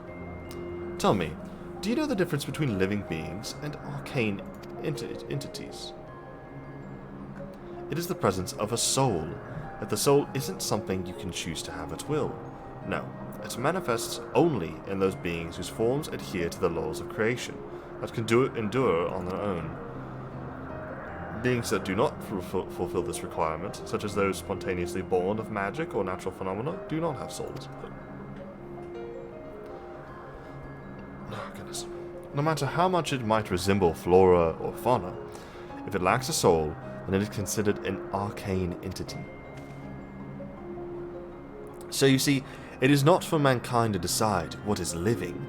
That domain lies beyond our manipulation, and it is hubris to assume otherwise. But come, let us head to the nearby beacon. I have received a report that arcane entities have gathered here.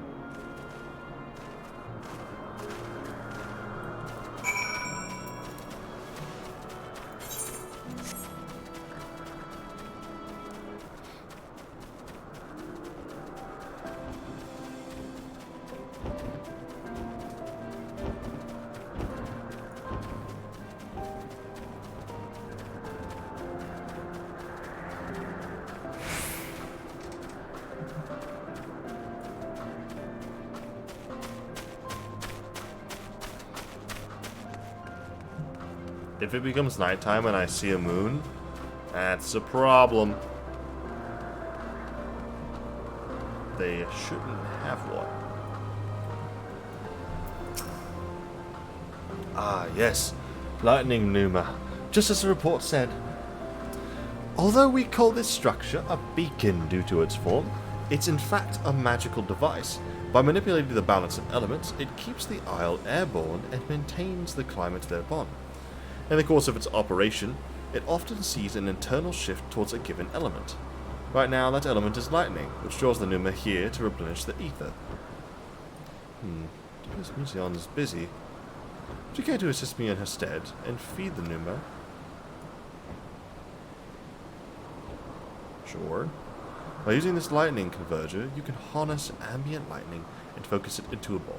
A veritable feast for our dazzling friends. Go on, give it a try.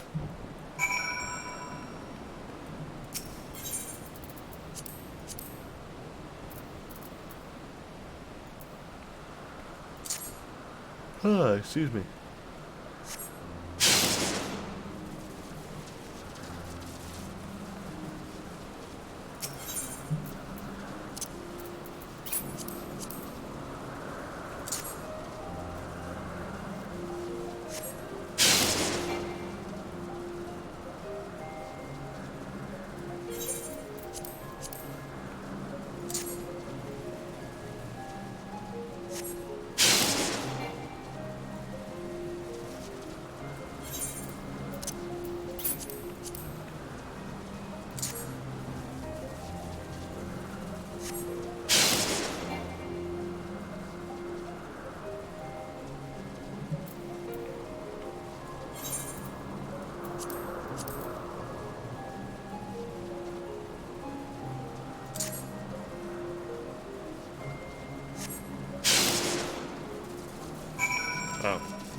Perfectly done, Pearl Metal. Look.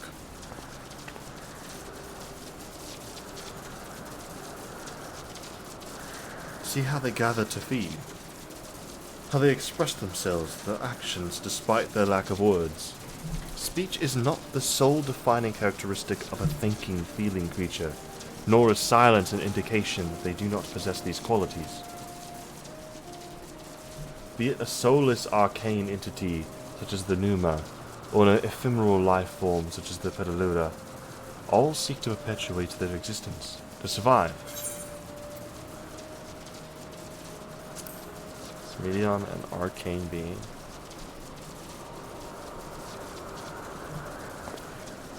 Good question. I can answer it from a theoretical standpoint, but it ultimately falls to the Bureau of the Architect to pass judgment. Those with exceptional vision, such as Hythlodeus, may be able to ascertain her true nature. But to me, it doesn't matter. She is herself, and that is all I need to know. Oh, you finished already? I'm sorry. I was in the way. Not to worry, my dear. They miss nothing of note, and we will still have plenty of work for them to observe. Next, we will head east to the Morning Dew. I need to speak with some observers there.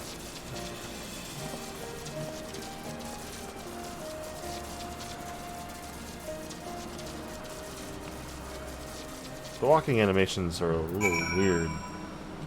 They're like weirdly sped up for some of this DLC, and I can't really figure out why.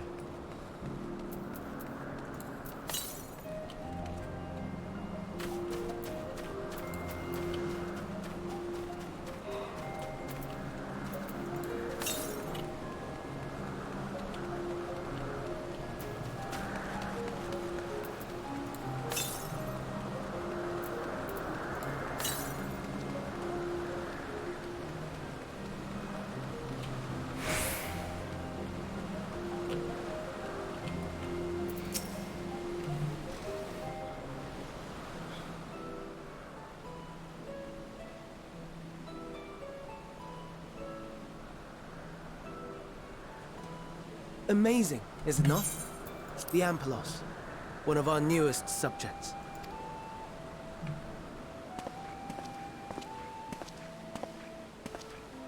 So, how are we coming along?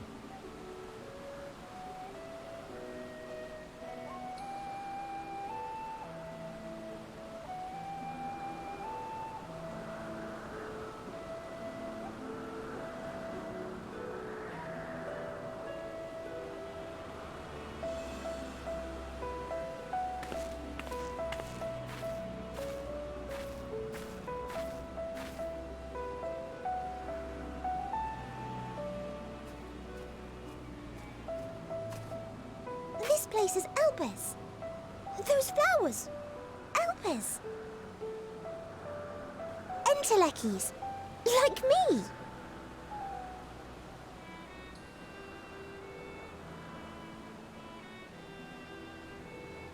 They are a product of Elpis, and so named for their birthplace.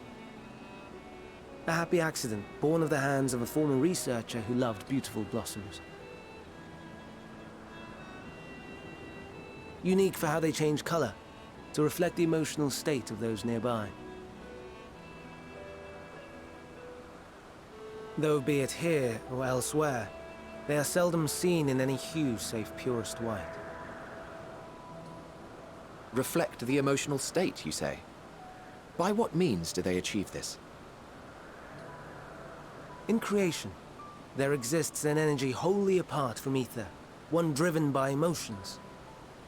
In like manner to how we manipulate ether, this flower is subject to the influence of said energy.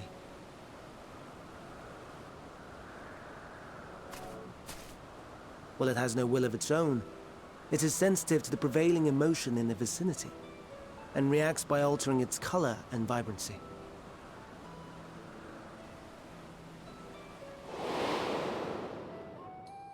Akasha?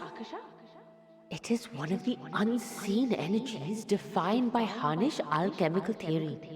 Though a gross oversimplification, some describe it as an essence influenced by feelings.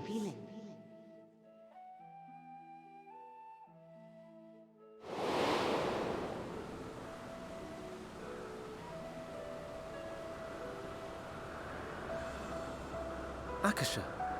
Though I'm not familiar with the term, your description suggests it is the self-same energy. Dynamis, we call it.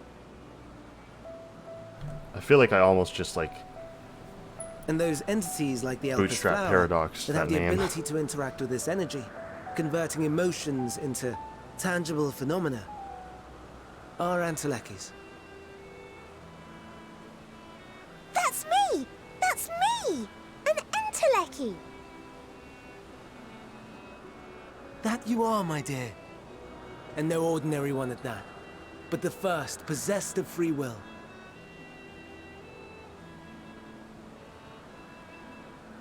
Wait. A form of energy other than ether? Dynamis? I've never heard of such a thing. Hardly surprising. Dynamis cannot be seen, much less felt. And though its existence has long been theorized, we had no proof until the flower's serendipitous creation. What's more, Dynamis is far weaker than ether. Under normal circumstances, its effects are drowned out by the latter. On account of which, beings comprised of and reliant upon the ether, like you and I, are unable to make practical use of Dynamis. 'Tis a truly esoteric thing, known to but a select few scholars. Intriguing. Then, given the limitations you described, why create Netion?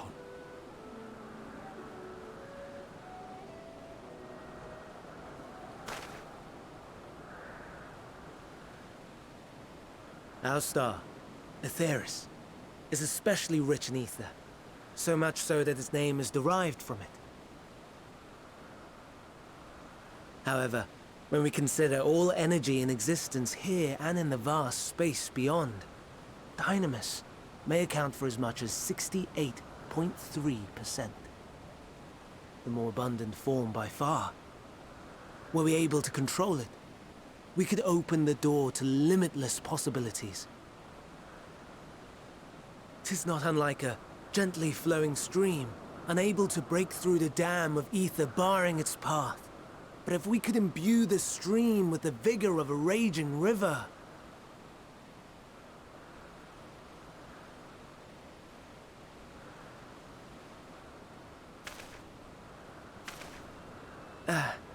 Not that I have such grand ambitions. Nay. I merely wish to create a being that could traverse the great expanse.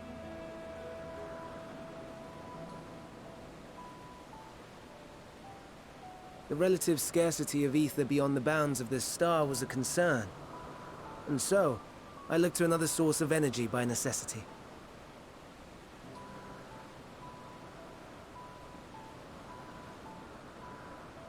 That being Dynamis.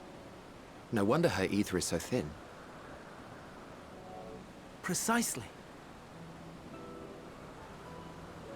Yours is thin too. Like an Enteleki. Like me. Well, mine's thin because I'm not supposed to be here. Are we the same? Entelekis.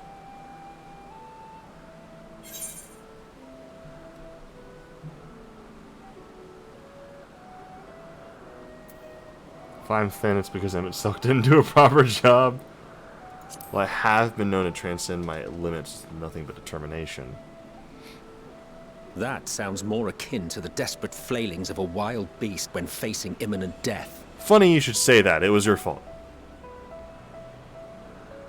A deficit of ether alone does not an Enteleki make. It would, however, make it easier for you to interact with Dynamis. And limited though its influence may be, this quality could prove the difference between victory and defeat. Interesting. You'd do well not to underestimate it. Interesting. Very interesting. So, technically... Oh dear. I'd forgotten about the poor fella. You must excuse me a moment while I go and verify a few more Technically, the less ether I have, which as Heidelin slowly disappears and I lose her abundance of ether, I would start connecting to Dynamis more.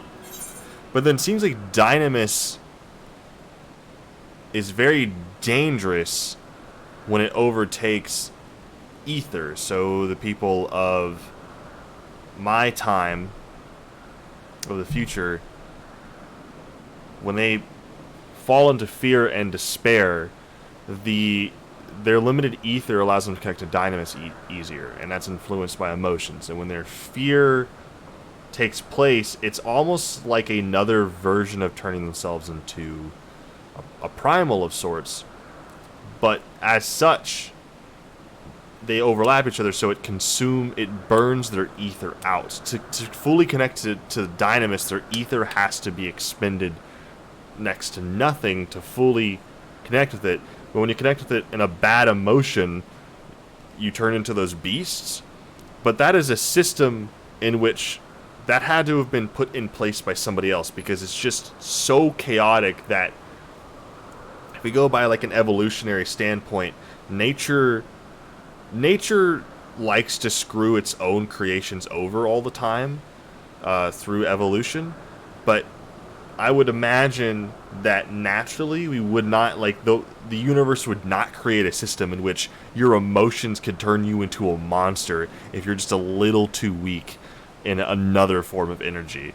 That seems like an intentional design flaw, and I say that very specifically, intentional design flaw. Now, it may have not initially been for us because the original Final Days had those beasts, but were the beasts created from the creation magics that we have here? So maybe Meteon is the first blasphemy here in a bit, which is gonna suck. She's so connected to Dynamis, all she needs to feel is an influx of emotions that causes such a thing in a place where the celestial currents are at their weakest, which could be anywhere around here. You know, I don't know where they happen. It was the weakest in Amarat. It could happen anywhere, as we very well know.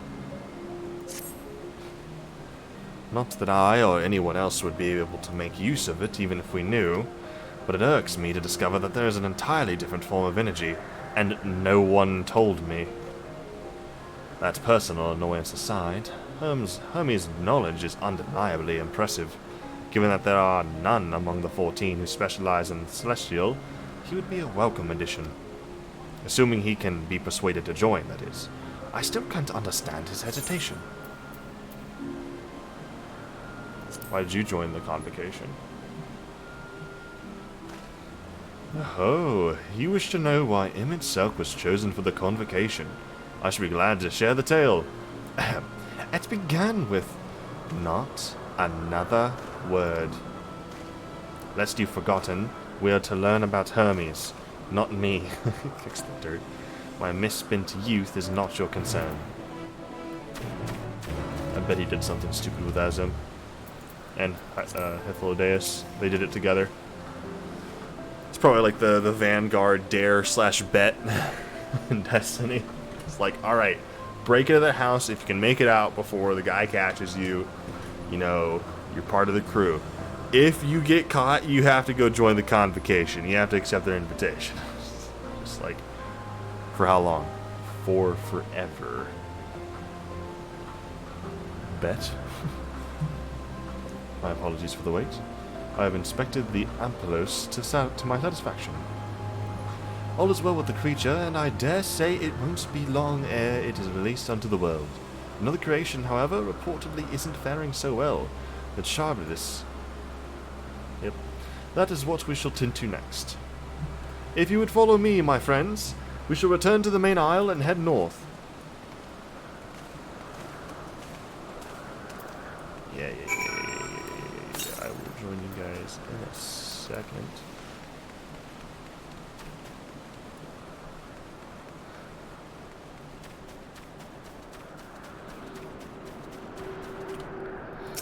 I mean, seriously, this place is... I just keep thinking about how small I actually am.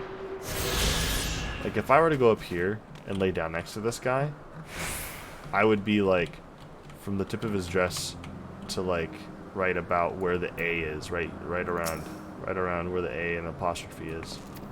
It's crazy to me. I love my work. At a time such as this, the mind wanders. Where might I go? To monuments to man's ingenuity might I see, that I only the time to spare. Somehow the smallness of what we are compared to them is more, like, baffling to me now that I'm near the same size. Although it's still shorter than everyone, because I am, no matter what version of myself I have become, unfortunately. Except in real life, I'm usually the tallest person. Live vicariously to be a short person.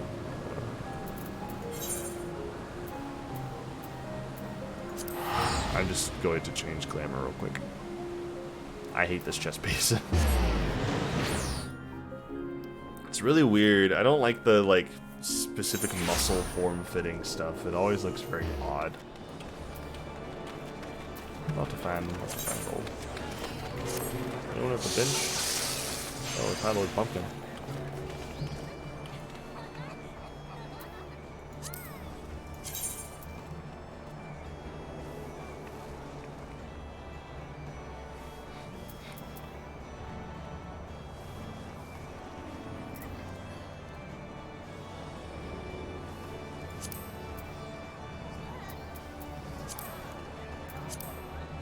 Anyway. Alright, I was finishing that outfit. I don't know what way I can make it look better. I'll get back to that later.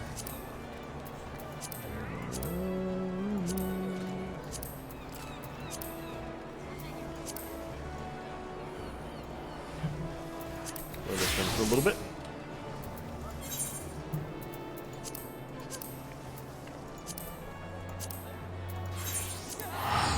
How in the world is from the source to the first through time travel 563 gil? But if I were to travel to, say... Well, that seems like a idiot move. 800? 900?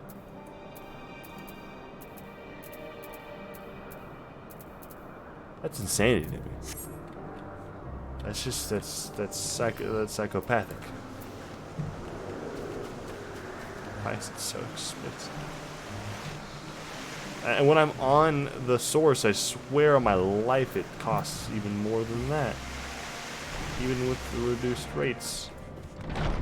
Where am I going? What weapons do I have on? I don't think this outfit, I think this outfit has the empty weapon. Slot thingy.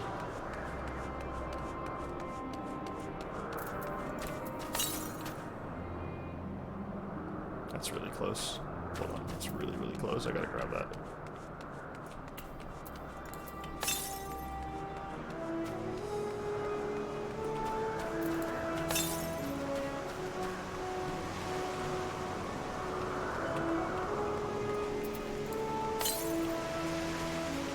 I feel like that's around back and not in the building. Who is in here? See, I thought that door could open.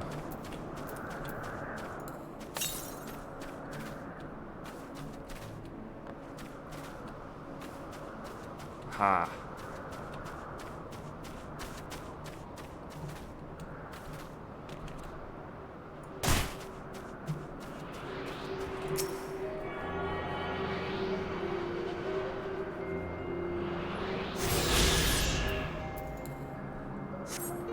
I realize I have not been taking the time to remind myself to check for those as I travel through the story in each new area, so I am falling behind on them, and I don't like that.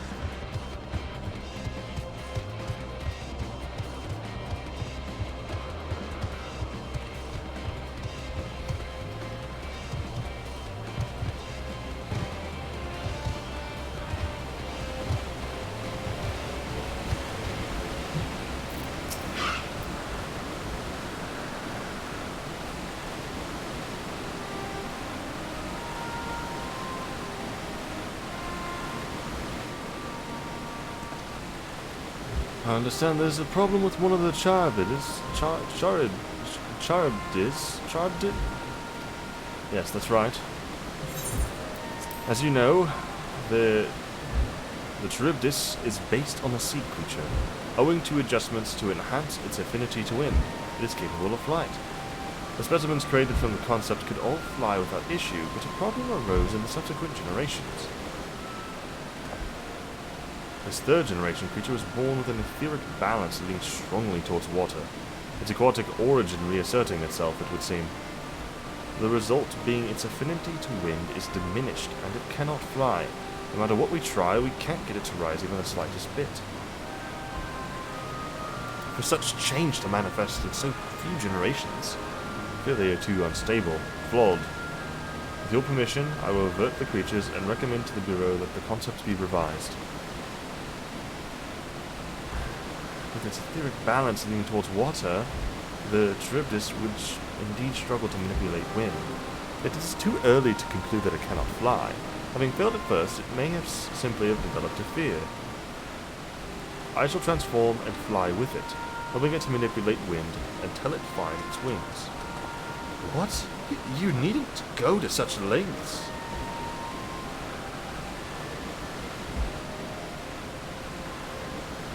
Don't know, but of course not. Transformation is an art in which one manipulates a vast quantity of ether to construct another body around oneself. In practice, this allows one to assume any conceivable form, and thereby transcend the limits of one's flesh.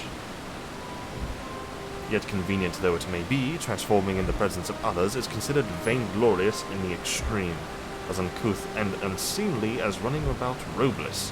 Shameful. Am I to understand you make habit of this? Nothing of the sort. It's just that, when transformed, I can wield the wind and fly. It may seem excessive, but what is our shame next to the lives of these creatures? They deserve a chance, and we owe it to them to do all in our power. Be that as it may...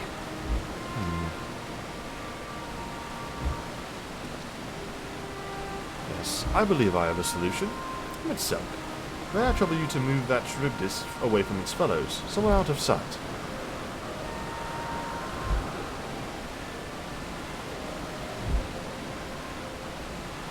Meanwhile, I'd like the rest of you to help me prepare here. What mischief are you scheming now? No mischief, I assure you. I would but spare you the need to report to your colleagues that Hermes committed an indiscretion. So have a little faith. Run along.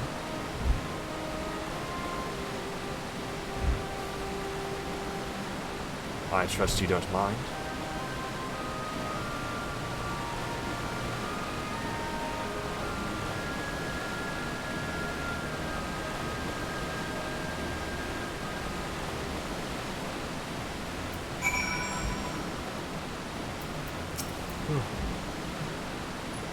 Mitselk is out of sight. Good. Let's speak of the plan. It's a stroke of genius, really. We have Imitselk train the Charibdis. Aside from being able to fly untransformed, he can readily see ether currents, and with his adept spellcraft he can also employ suitable wind magics to guide the creature along. While he is indeed capable of all you described, it is not his duty. I am loath to trouble him with it. Don't be. As I mentioned, it will also be for his own sake. With that settled, let's begin at once. No matter. I want you to go to him itself.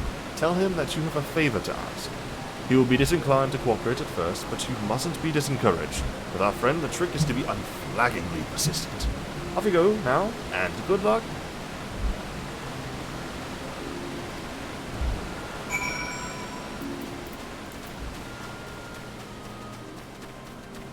You didn't give me the next step of the plan. What favor am I asking?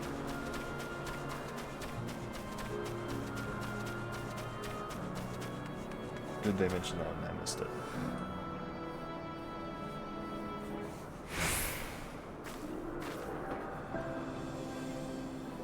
I would also believe that. Oh my god. 1 second. Let me go grab the doggos.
Okay. Ow. Gosh darn it. I wish I did not have to take care of these dogs. You consume so much of my time. So much. You're not my dogs. But I have to watch you for a year. I am drained already.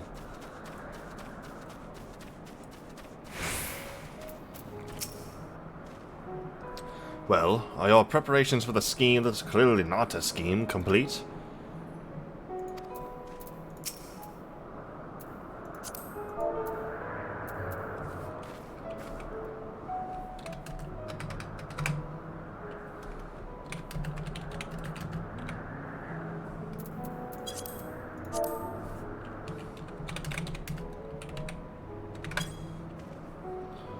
Oh, no you don't. I'm not lifting a finger.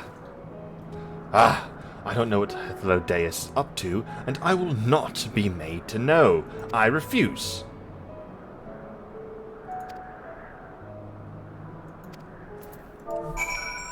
Please. Selk.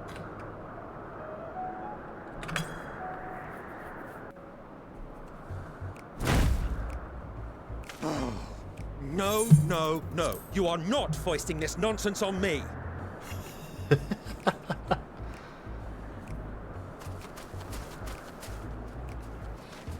I'm given to understand you have the power to help the Charybdis, and should be quite willing to do so. And so I appeal to your better nature, most benevolent Emet-Selch. Please teach her to fly. Or else Hermes will transform. Right now.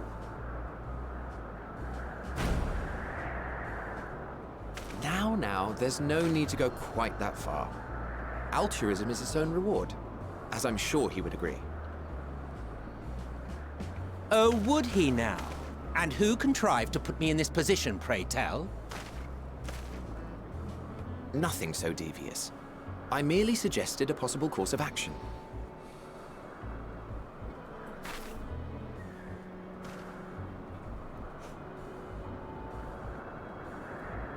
Please, Emet-Selch.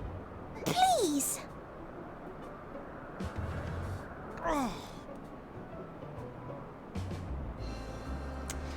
Wear him down. Wear him down with emotions. I did not come all this way to play nursemaid to your creations. I'd thank you to remember this favor and let it be the last.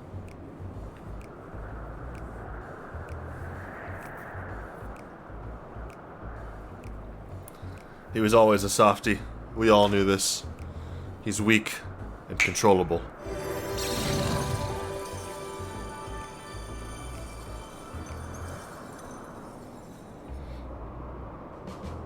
I will aid it once it has taken to the air. It falls to you to shepherd it skyward.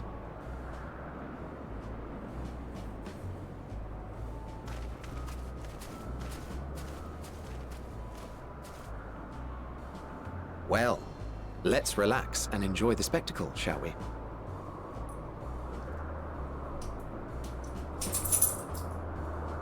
I think there's no consequence in telling Hethlodea where we came from. I feel like he would just let things play out as they have. Emet-Selch, on the other hand, not a good idea. You were wondering why Emet-Selch joined the convocation. Yes. Truth be told, he wasn't the first choice for the office. I was. On the strength of my ability to see ether. But I declined the offer. For though my vision is exceptional, I am pedestrian in all other aspects. Worse even. Quite abysmal when it comes to manipulating ether, for example. Couldn't transform even if I had a mind to do so. What good is the ability to perceive a problem if one cannot act to address it? Very true, very wise. Emet-Selch has no such shortcomings.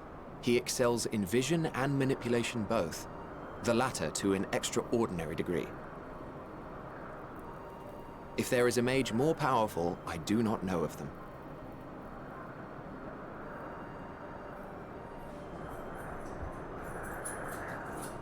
Thus did I recommend him for the office in my stead. And I wasn't the only one. Far from it. Countless others vouched for his skill and character. People the world over, to whom he had previously lent a helping hand. Oh, how surprised he was. Claimed he hadn't done anything remarkable for anyone. Modest to a fault. He deserved every bit of acclaim he received. Yet he may well have gone unappreciated were it not for a mutual friend. A singular soul who can't help but involve herself in the business of others. Where she walks, excitement is certain to follow. Please tell me more. Her antics irritate Emmett Selk to no end. But much of his grumbling stems from genuine concern. When our friend calls, he never fails to answer and lend his talents.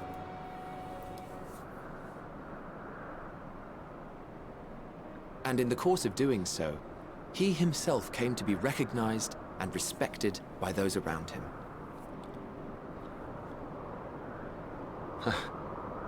They are truly remarkable individuals, and I'm proud to call them friends. To help them realize their dreams. This will be my greatest contribution to our world. And when they have fulfilled their respective purposes, so too shall I have fulfilled mine, and together we may return to the star. Wait, can I do that? Look at me, spilling my innermost secrets. I can't seem to help it with you. I am that type of person. I can only assume it is due to the color of your soul. I just don't understand how you can be so alike and yet so different.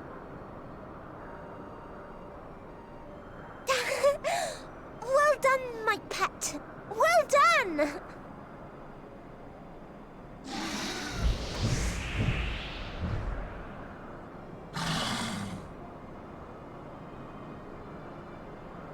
Ah, yes. I dare say the Charybdis will be fine here on. Charybdis, thank God. Why don't you go and signal to Emmett Selk?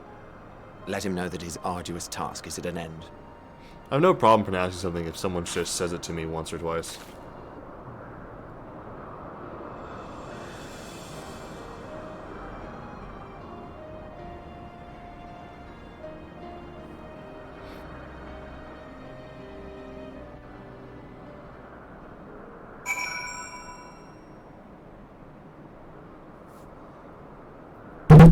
Oops, sorry about that. Just backhanded to my mic.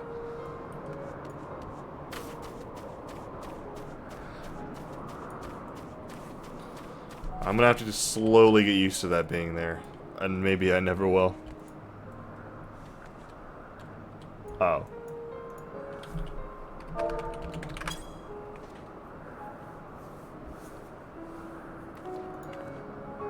Emerging from his reverie, Emmett Selk notices you and begins to descend with the Charybdis.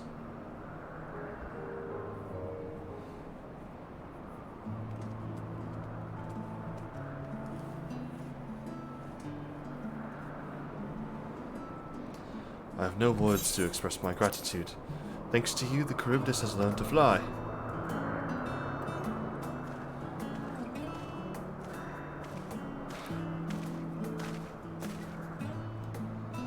Metal and I could relax and have a pleasant chat. I'm sure you did. The creature needed some small assistance at first, but soon it was flying more or less on its own. I doubt you will need to repeat the lesson. That was truly impressive. I witnessed it all from afar. The Charybdis flies. Indeed, with this, we've proven that even a creature with skewed etheric balance is capable of flight. Though we helped it to achieve this, the Charybdis is a herd animal. They may well aid their struggling kin in like fashion if and when the need arises. Keeping this in mind, I bid you continue observing them. If that is what you want. But if I may so, rather than hoping an idealistic possibility comes to pass, would it not be simpler to have the concept adjusted? That way, we could guarantee that anomalies such as this specimen are never born in the first place. These creatures are already here. We will spare no effort in giving them a chance to survive. As you wish, Chief. As you wish.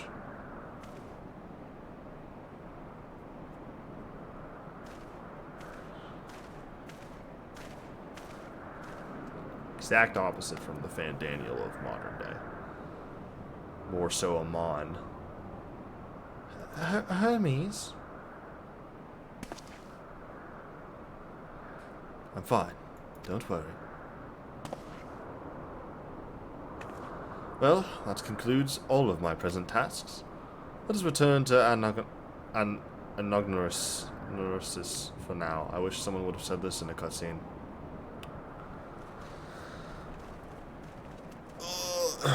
I need like for they should have Yoshi P or somebody, Square Enix, just like release a pronunciation guide every single patch and DLC update and then split it into sections as a YouTube video. That'd be great. That'd be really nice. I'd love to know how to pronounce these things correctly. Not sound like an absolute fool every time.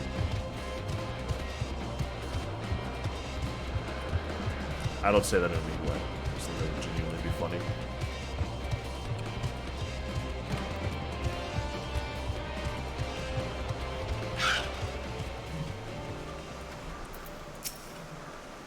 What? You want to apologize for forcing me to help, do you? Save your breath.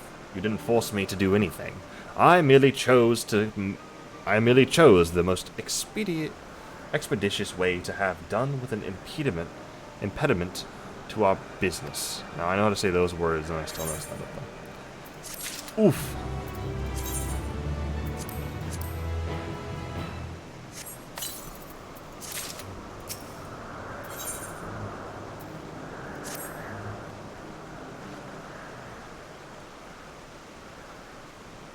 Tell me, Mermetal, in the course of watching me, have you learned aught of value?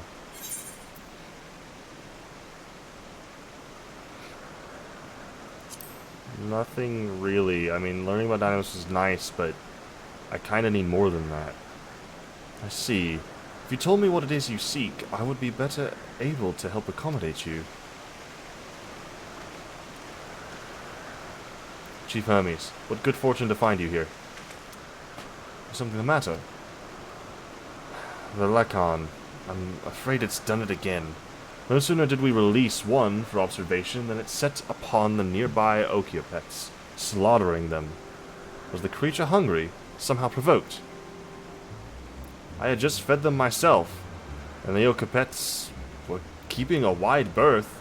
It's the nature of the Lycon that is to blame, their innate viciousness. Temperament aside, is an outstanding creation, perfect in form and function.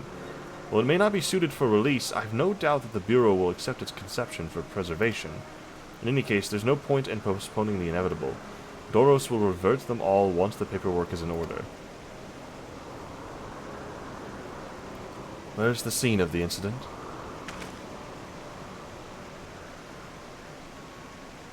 Just off the path to the left to the 12 Wonders.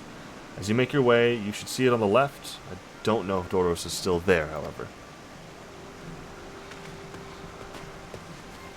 Hermes, wait!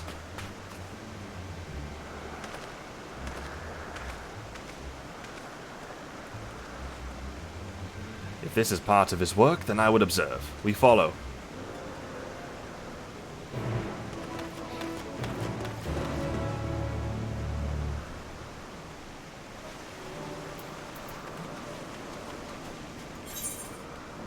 Wait, but how does Elidibus remember I am here? Yeah, we haven't seen him here yet. But he has to show up at some point. Yeah, because when he first was like, oh, I saw you there, I was like, oh, as a Zim? And then it's like, no. You. It's like, what? I'm gonna send you back in time. It's like, Elidibus, you're not even here yet. You haven't even been here. All these lies?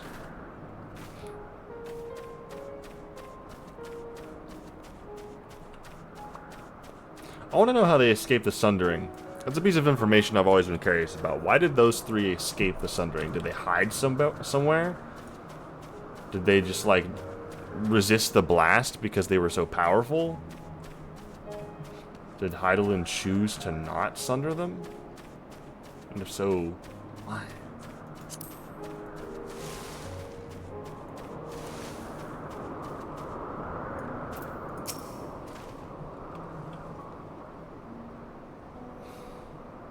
The lacerations and burns are unmistakable. The Lycaon was indeed responsible. But the creature is nowhere to be seen. Doros must have taken it away. The man makes his base at the 12 Wonders. I shall go and seek him out there. Imitselk and I will search the area for good measure, just to make sure the Lycaon did not escape. The Lycaon? I'm just going to say the Lycaon. My thanks. Let us meet at the 12 Wonders once you have finished. I will go on ahead. Please follow with Moa Metal. Come, come. It's down this path and over the bridge.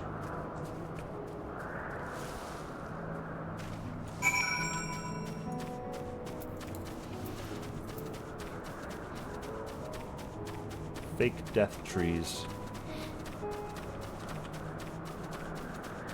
Nutrient.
There it is!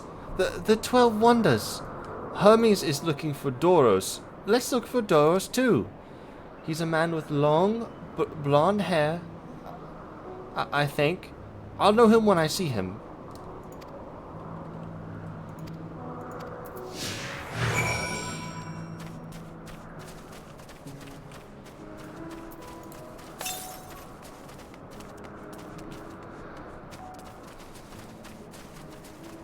Top of this rock, probably, or right behind it.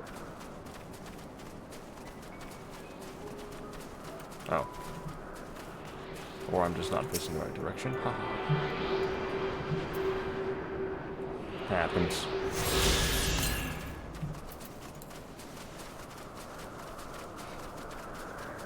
Journey to Yalm to the west.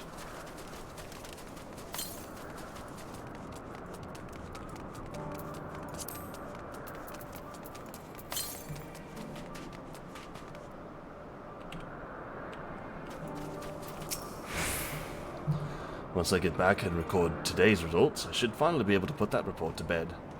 Not Doros. His hair is long, but the color is wrong.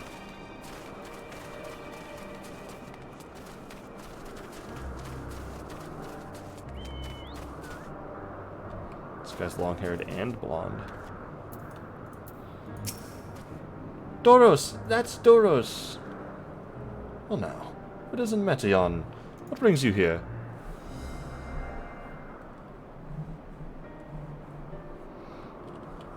Ah, I thought I heard familiar voices. I didn't realize you two had decided to help me search for Doros. Thank you. You're in charge of the Lycons, I believe. Where are they now? Out in the fields in restraints. Frenzied as they were, I couldn't well return them to Catesis.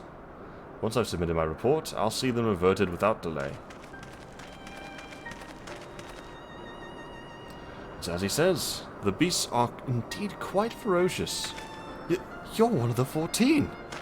What brings you here? Nothing you need concern yourself with, as you were. We've heard the news. The Lycon slaughtered the Occupants. As the observer in charge, you are of the opinion that they are not fit to be released. Aye, I am. Their abnormal aggression and exceptional strength makes for a highly problematic combination. It matters not where they are released. Lycons would threaten other species and upset the natural order. Could it be that the specimens observed are an outlier? Highly unlikely. We've created a good many of them, all exhibited the same tendencies. Even when we used Kairos to begin with a fresh slate, the behavior was unchanged. Kairos?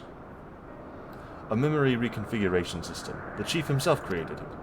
It allows us to erase or alter memories, that we may observe creations in different environmental conditions without needing to remake them from scratch.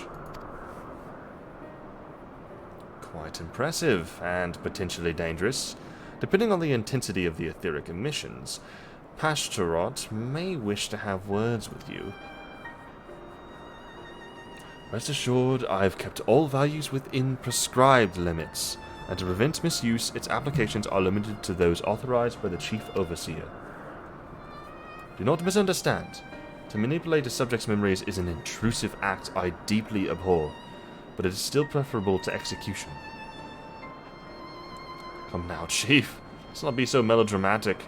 What was born of ether is simply being reduced to its original state.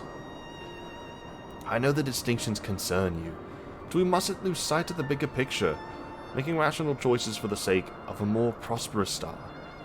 If a creation cannot be properly studied, even with the aid of Kairos, we remake it.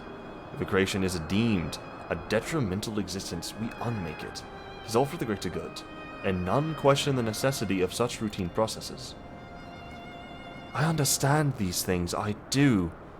I would never think to unleash a clear and undeniable threat onto the world. Yet, insignificant though the individual lives may be next to all creation, it is the Lycon all the Lycons have. Before we seal their fates, we owe it to these beings to... gosh darn it. To give them one more chance. If you insist, let me provide you with the full report and we may take it from there.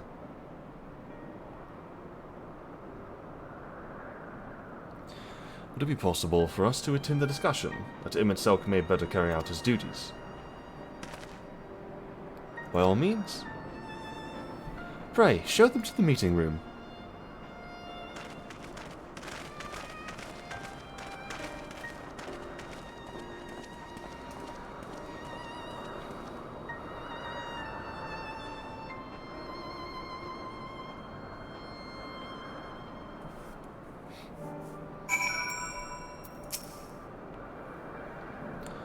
To man, other beings are just beings, to be used and controlled, like magic.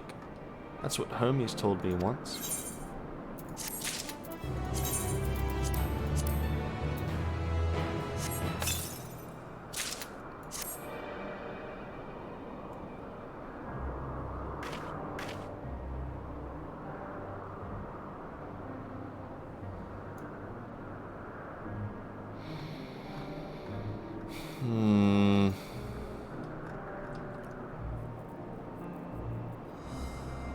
Meteoron. Falling star.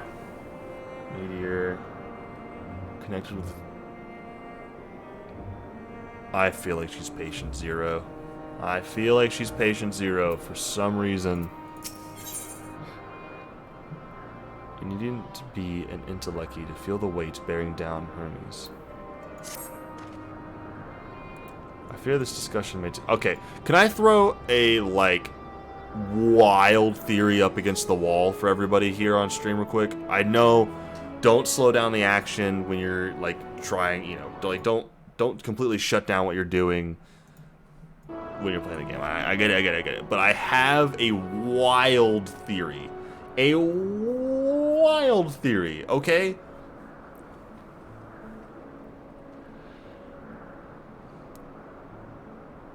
Dynamis is an emotional current that causes the final days or helps influence. The lack of celestial currents adds to that. as the celestial currents weaken, right? And they create beings with low levels of ether, that helps create the blasphemies. I'm gonna throw a crazy thing to the wall. She is very eloquent, Meteon. The thing that happens when the final days are upon us, our meteors are falling out of the sky, but they don't seem to do anything. And why? Who's causing that? A female laugh happened at the time we killed Zodiark. I don't fully trust this theory. I'm not confident in it like I have been in the past. But I'm going to say Meteon is that female laugh. I'm going to say that her ability to connect the emotions, she is the patient zero of the final days. I'm going to say she's one of the first blasphemies, and I'm going to create an even... I'm going to throw even farther here and just make a guess that she is the cloud of darkness, as she is such a low amount of ether that her connection, her specific creation to be connected to Dynamis was so overtly powerful that when Fandaniel had Zodiark killed, he knew specifically that it was her that would, like, destroy the planet. The meteor is falling in representation of her namesake.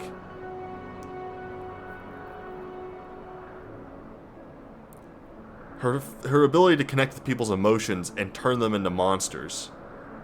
Because she, in this part of the story, this arc, gets distorted into becoming the very thing I need to defeat in modern time.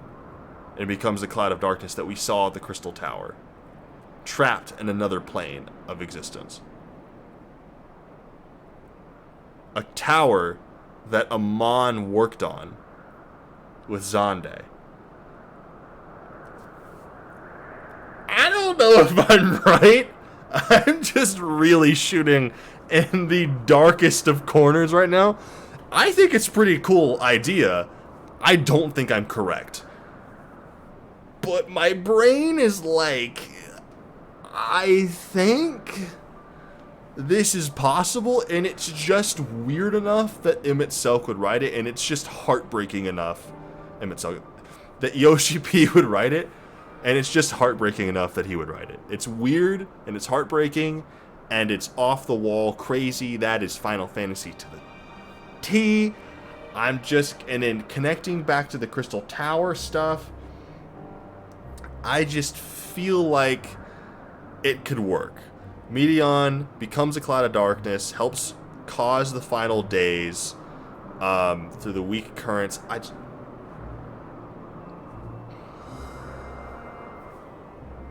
Her ability to connect to emotions, the people turning into monsters from fear and despair,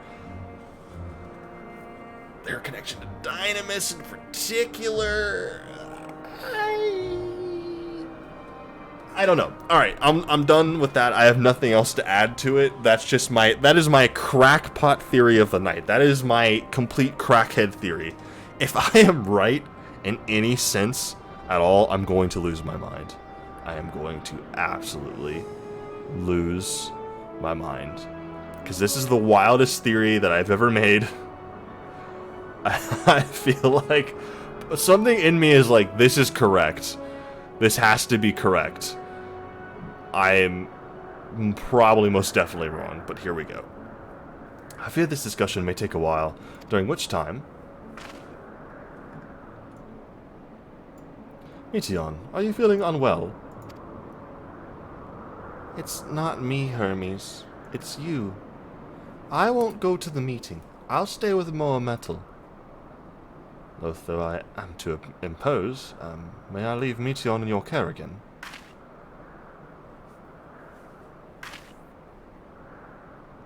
I'm in your debt. If you'll excuse me.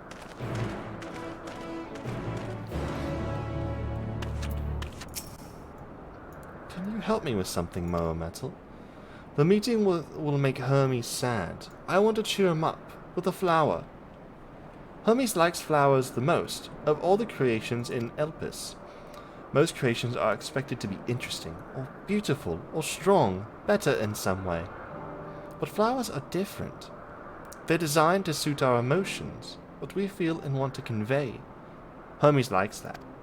I can't make flowers, so I'll search for one. And I want you to search with me. Let's start here at the 12 Wonders.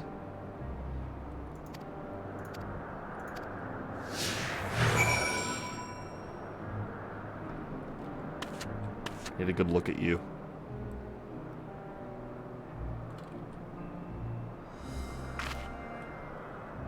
I don't know. I think my theory is a little too crazy. I think it's a little too out there. I think it's a fun theory. I think it's really fun, but I don't think I'm correct. God, I want to be right on this one.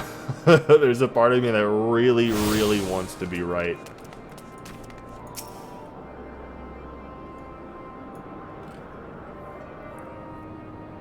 Whatever. In due time. Vibrant purple flowers, bigger than your hands, adorn the tree. Ooh, so big and bright. I love them. But they might be too bright. You have to think of the recipient. That's what Hermes said.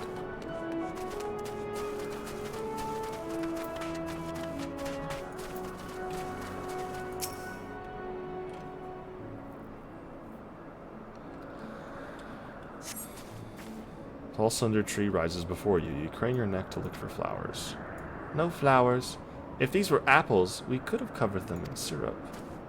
Let's head outside next. Don't worry, we won't wander far.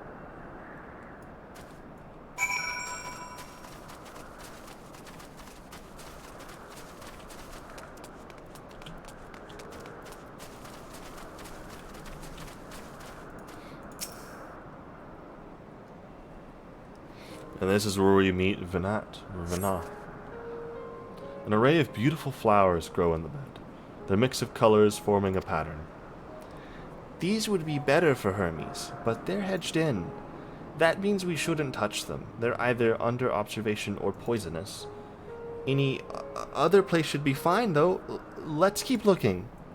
I feel like she's getting better at talking.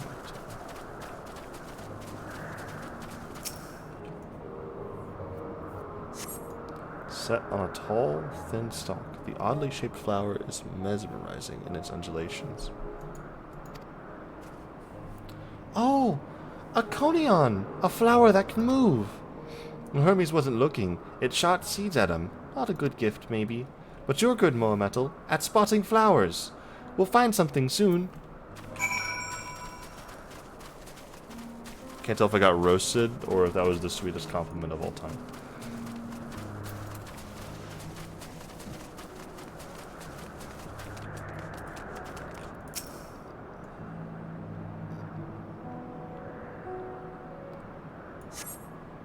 By nothing promising nearby. At best, common-looking grasses with some tiny few flowers.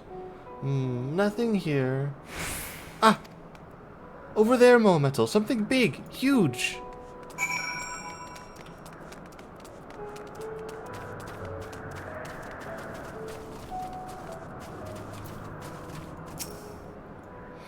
Hey, how's it going? Terrible stench reminiscent of sodden old boots pervades the air. Without a doubt, the culprit is the more bull-like creature before you. It's an Adonis! The things around its mouth look like petals, but the flowers are orbs on its head. When Hermes inspected it, it swallowed him up. He didn't leave his room for days. What do you think, Moa Metal? Would he like it?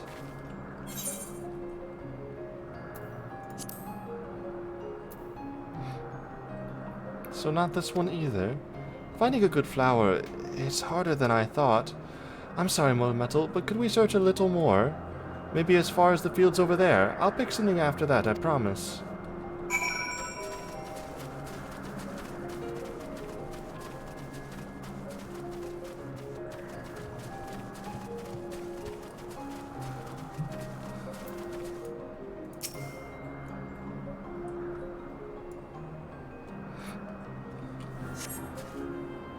Lush green fields stretch out before you, ending where the sky begins. Aww, there's nothing. A shiny thing over there. What could it be?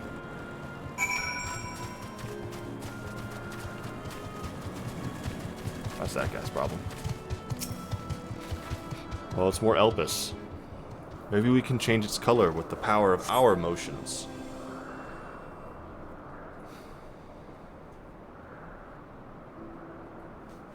Oh, Elpis flowers. They're here too. Hermes likes and dislikes them at the same time. Like me, they're intelleckies. Like me, they feel his pain and turn dark. It's only for Hermes, though. For others, they're always white and bright.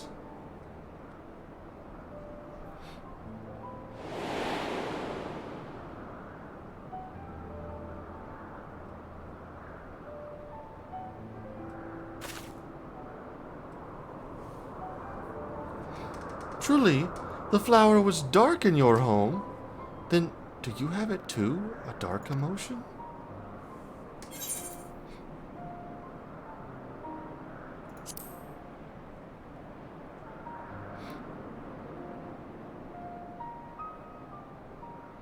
You don't have to say it. I can feel it's something you want to hide. But won't you lend it to me, the darkness inside you?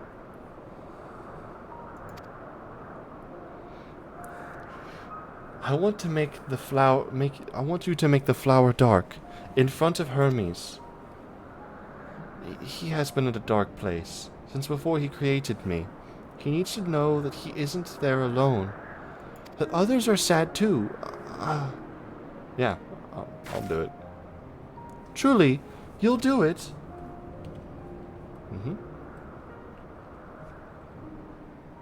Thank you, Moametal, thank you. It means more to me than I can say. I can't wait to see how Hermes reacts. Let's go back and fetch him.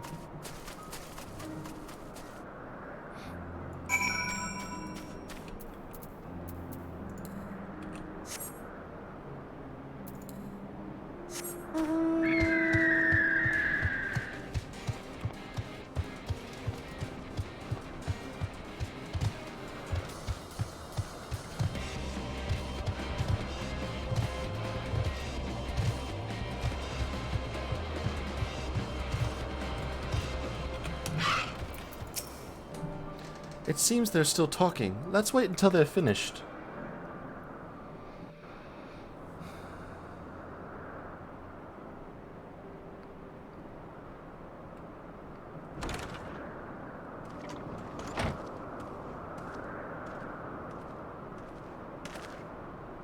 Hermes!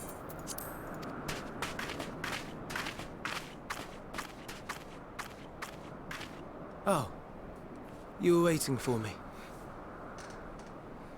You've finished talking? Yes. We've come to a decision. My thanks for keeping Meteon company. Emmett Selk and Hythlodaeus have already retired to their rooms. There is room for you too, if you would follow me. Wait! I want to show you something first.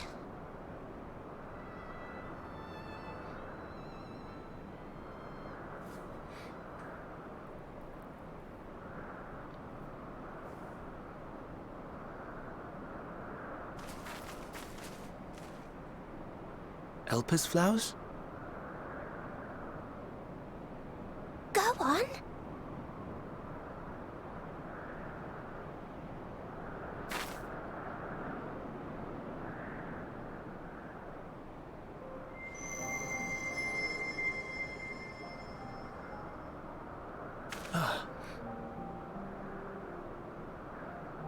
You're not the only one, Hermes. Others feel sad too. You're not alone.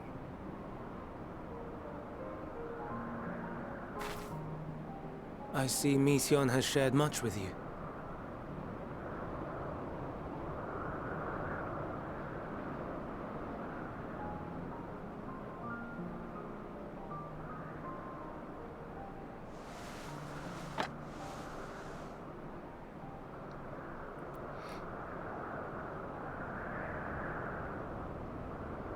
May we talk a moment?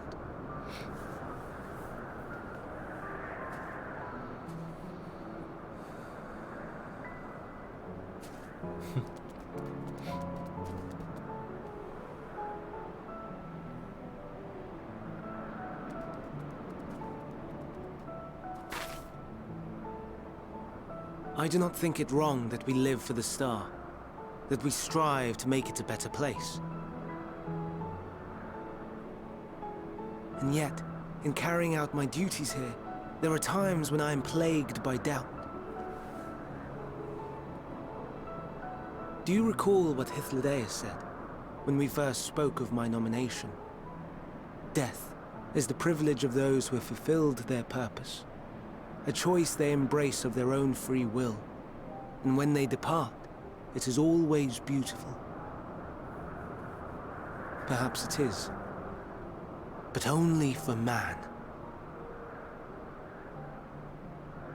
Creations that he deems useless are discarded with nary a second thought. Some scarcely born into the world, afforded a handful of breaths before life and potential are abruptly extinguished. We make an effort to spare them the pain, but they sense what awaits. Rage and anguish and cower and fear, and it is not beautiful. Yet no one cares. No one. So fixated are we upon the duty that we do not pause to question the method. Pain and suffering, confusion and despair, writ plain in the eyes of those poor creatures. Yet no one sees. We turn a blind eye and carry on in blissful ignorance. Not to miss. And always, always the blossoms shine pure and white. A contradiction so blatant I could scream, want to scream. How can you all accept this aberration? Then I wonder, am I the aberration for thinking thus? And I am filled with dread. But now I know I'm not alone. Not the only one for whom the flowers weep. I won't ask what you thought as you kneeled beside the Elpis, or if you only did it at Meteion's insistence. Nevertheless, I thank you. To know that you too have experienced suffering is a comfort.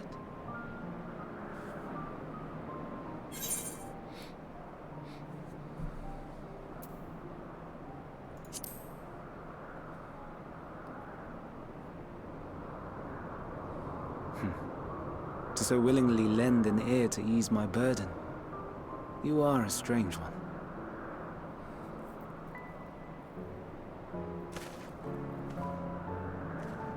The stars in the heavens. Know you what they are? Though it is too far to tell, each glittering light could be a world not unlike Aetheris. A world filled with life. So many stars, so many lives. For us, there may be no higher purpose than to live for our world. But what of the other living beings out there? What is it that gives their lives meaning? That drives them day after day after day? To pose that question to our undiscovered cousins, I created beings of Dynamis, who can traverse the vast emptiness between the stars. Meteion and her sisters. Aye, sisters. She has a great many of them. And they have already departed on their journey, traveling to one star and then the next in search of life. As one might expect, exploration on such a grand scale is rife with difficulties, and thus far I've naught to show for it. But I have faith that we will make some manner of discovery ere long. And when we do, I should be glad to share our findings with you, in gratitude for your kindness.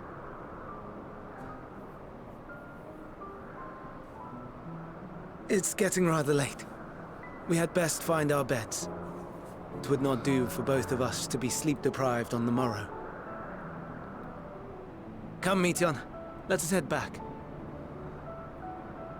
All right!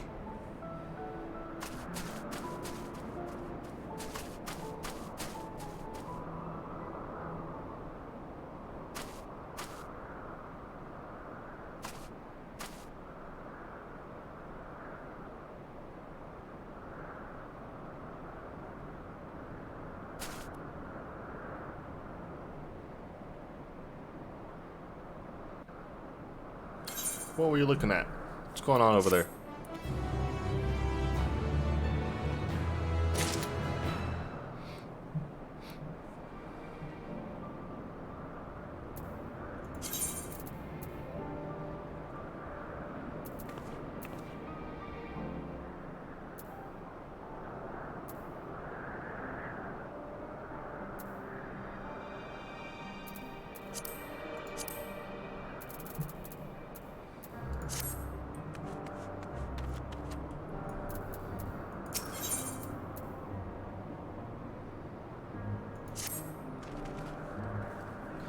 An all too brief interlude, perhaps, but it is time I attend to my next task. As Emmett Selk and Hythlodaeus are aware, we reached a verdict regarding the fate of the Lycanos. 7 were created for observation, and all 7 must be unmade. Doros has followed the correct protocols, and as Chief Overseer, I can find no fault in his judgment. The Lycanos would disrupt the natural order, ravaging and consuming other species until they themselves starve and perish. They cannot be released into the wild, and they cannot be allowed to remain here in Elpis. I intend to petition the Bureau of the Architect to have the concept preserved as a restricted purpose hazardous life form. Hythlodaeus has pledged to support me in this endeavor. Yet whatever the Bureau decides, the existing Lycanos have served their purpose. Doros has already isolated the creatures and is preparing to carry out the necessary measures. I will join him forthwith. It is my duty to witness the conclusion to this study. If you are resolved, we have but to accompany you. Of course. Let us be off then. We return to the main aisle. You can hear or feel the depression and anxiety in his voice over this happening. It's really kind of sucks to listen to.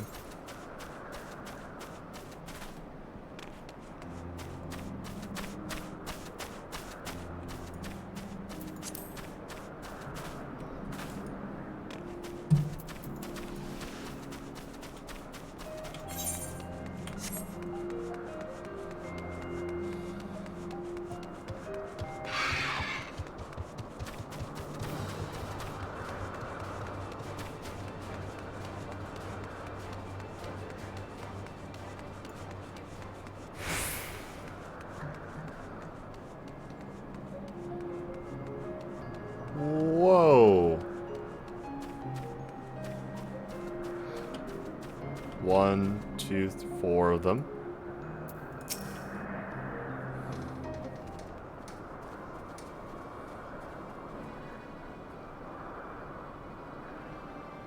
Doros, are you hurt? What happened here? They caught me off guard. I had them bound with ethereal shackles, but they became frenzied, even more so than usual, and broke free. I was able to stop 4, the other 3 escaped. I see them. 2 have taken to the air above the 12 Wonders.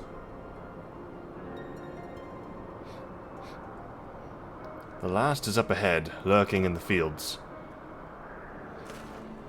You and Moment will handle that one, the pair in the sky. You can leave to me. If this is how it must end, then so be it. I will render assistance to Emmett Selk, unneeded though it is.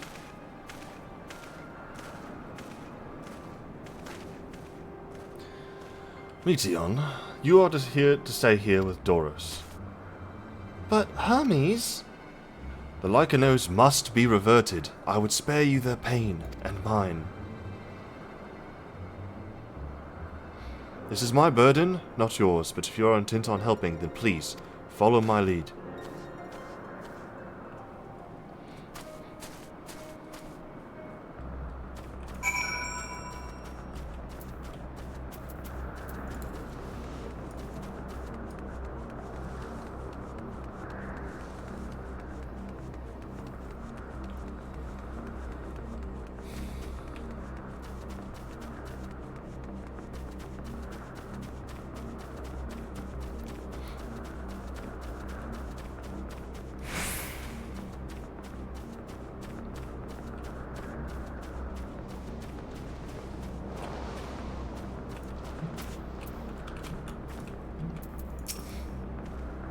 I appreciate your help, and lament that it is necessary.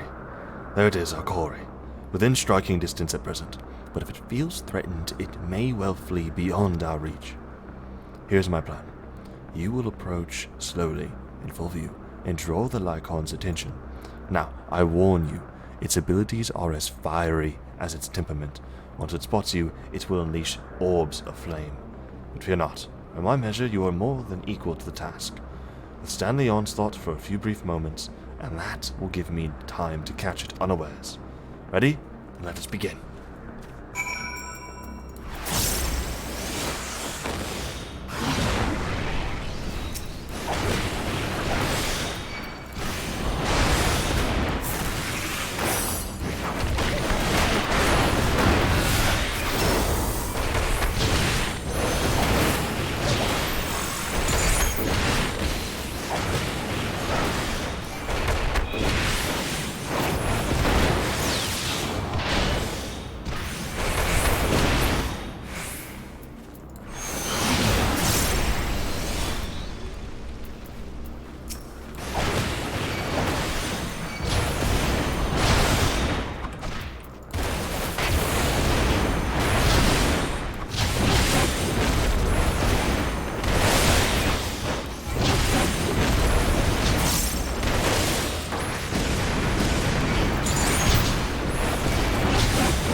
Now.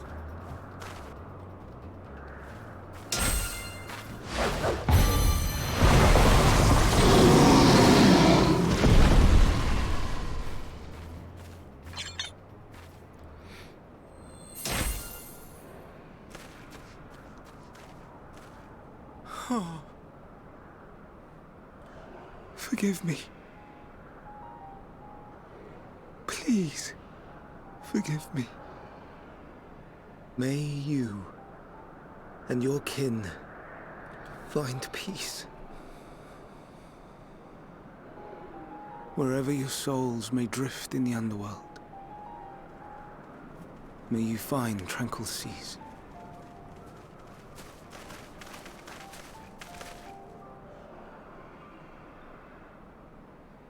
Be not forgotten, in concept endure, to reclaim form and one day live again.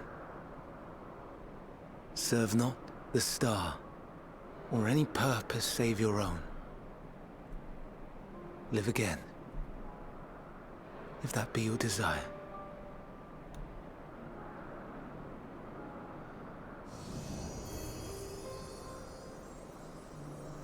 Hate, if that be your want. We are worthy. But leave your suffering behind.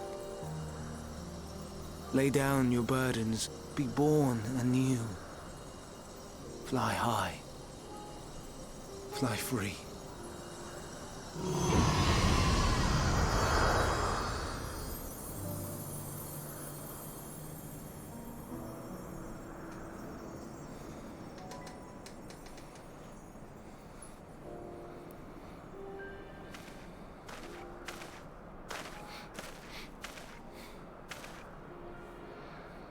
Join the convocation, Hermes.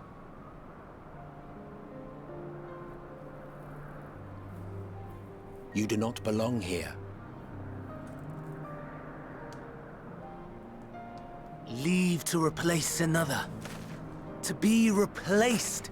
It changes nothing.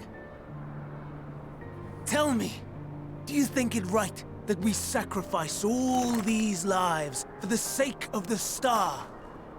And when the star has reached perfection, what then? If all who are satisfied choose to die, shall we all die in satisfaction?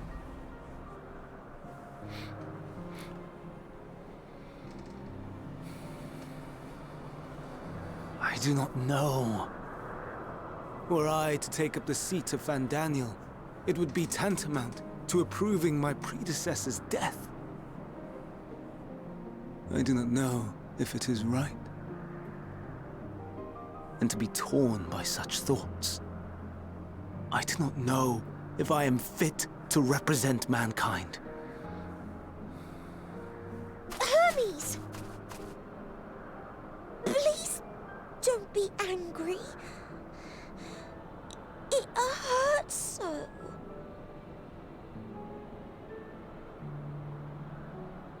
Forgive me. If you would still consider me in spite of everything, I beg some time to gather my thoughts. Meanwhile, Hythlodaeus, I fear I must trouble you to attend to the others. 'Tis no trouble at all. Take as long as you require.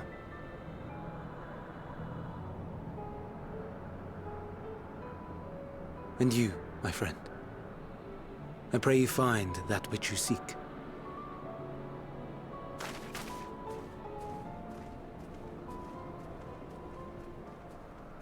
I expect we have some few matters to discuss. Shall we return to the 12 Wonders for a time? Aye.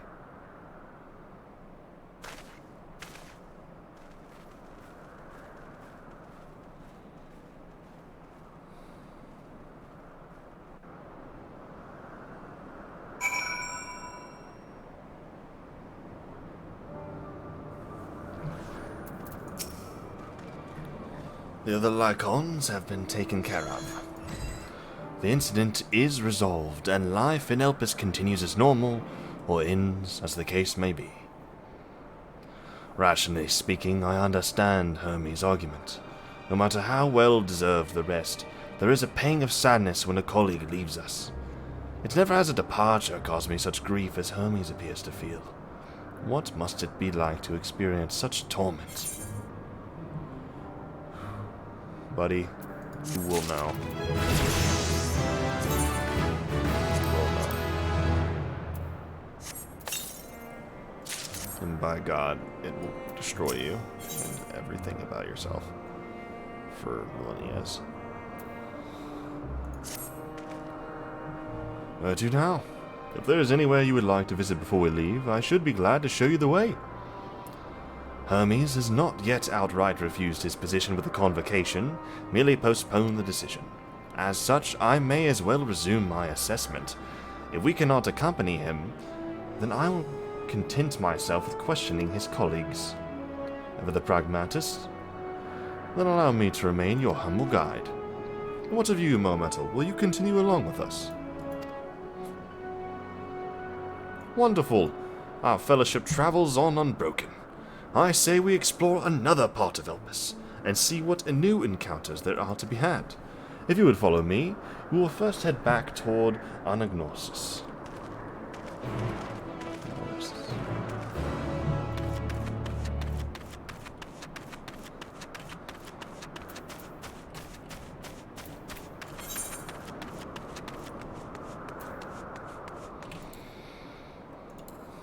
The storytelling has been very interesting.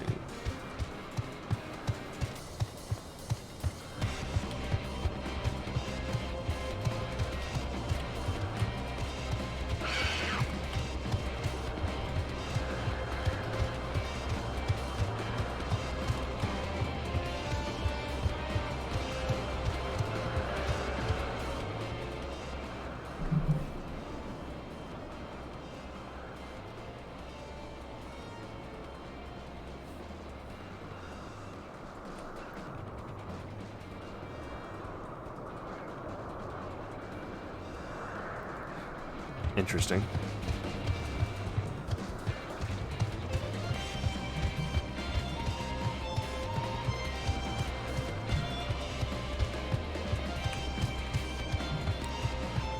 Got an email about getting fed my our first launch day of the news this upcoming Monday, which is gonna be scary.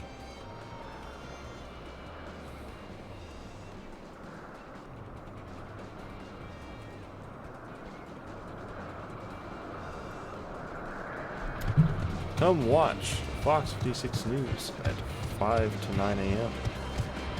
Monday. I am not sponsored. I just work there.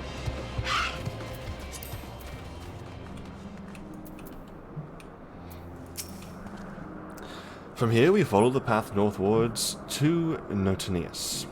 There we will find one of the Neas which facilitate travel between the islands of Elpis. First-time travelers must be accompanied by someone with the requisite permission, which I have previously been granted. We only need to use the device together once, and henceforth you will have leave to use it freely. Shall we?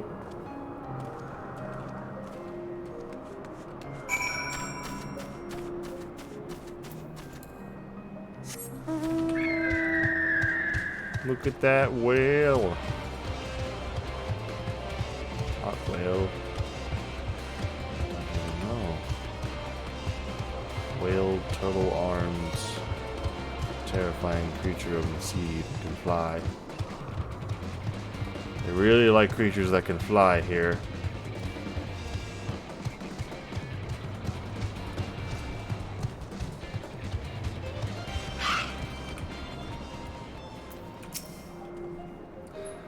Here we are.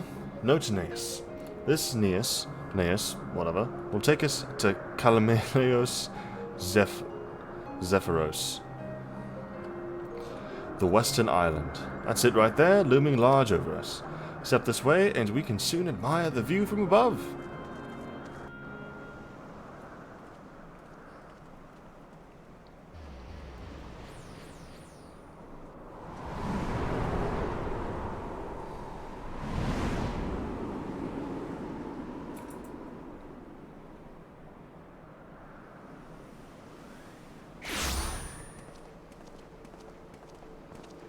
I present to you Calamelios Zephyros.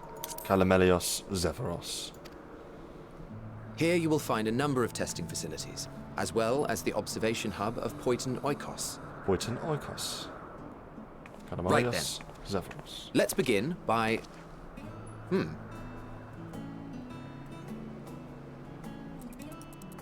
Well, well. An Arraius. How delightful.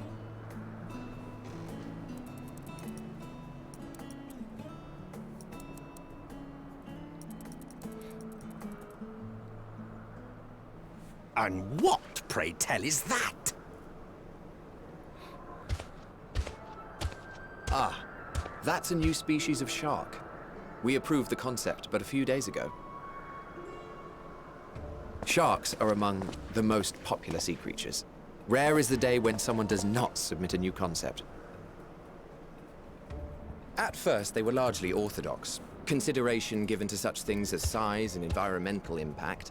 And then a whimsical someone thought to bestow it with flight. Another, superior intelligence. And then the floodgates burst. Concepts with multiple heads, or arms and legs, and so on and so forth. It was getting absurd. A part of me wanted to tell them to go away and find something else to create, but again, I couldn't deny their passion. And here we are.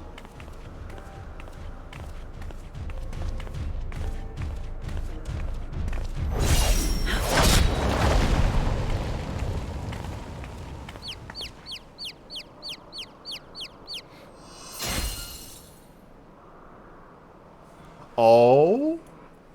Well, hello! Too close. Are you unharmed? Well now, if it isn't a pair of familiar faces. Banar, that we should meet you here.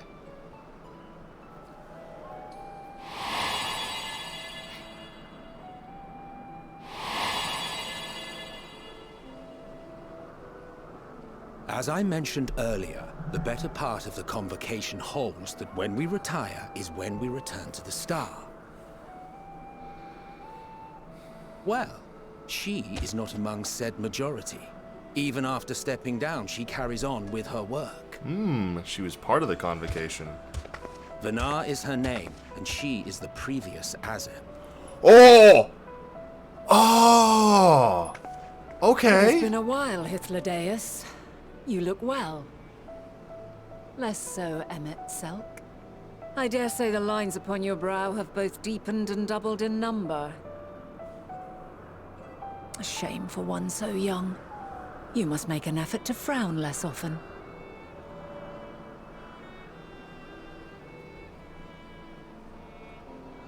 Easier said than done, thanks to your unruly successor. Does she How see? is she, if I may ask? Incorrigible as ever. Rushed headlong into a volcano on the brink of eruption just the other day. I should be glad to share the tale in its entirety Yeah, I later, bet I did. if you're so inclined. Huh, you know I am. Now then, you are?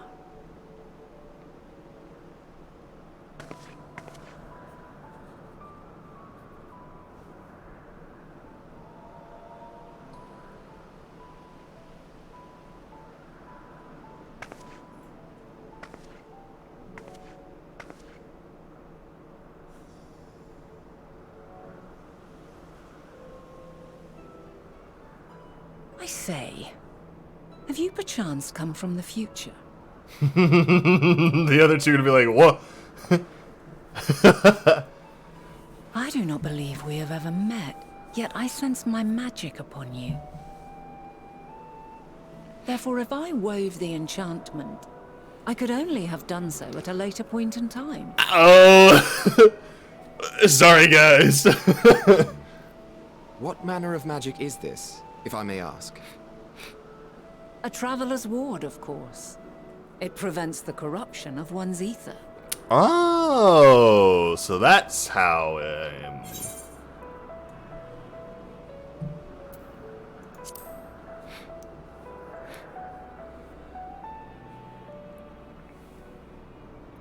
Primals, you say? But I'm not familiar with such beings. Huh? But if they enthrall by warping the balance I mean, of they were the ether, first. That makes sense. then yes, the magic would afford you a measure of protection. I gather from your question that you are not ignorant to its presence. Hold on. From the future? That's absurd.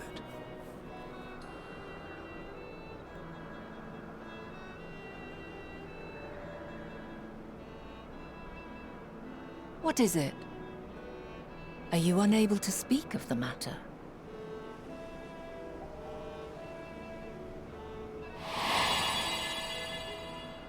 The reality to which you must return exists as a result of the final days. You cannot reshape the past to undo the tragedies of the present.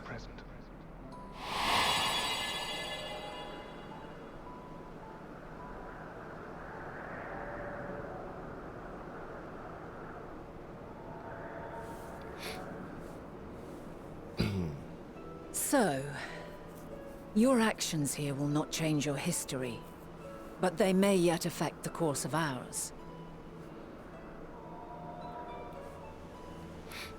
How very exciting.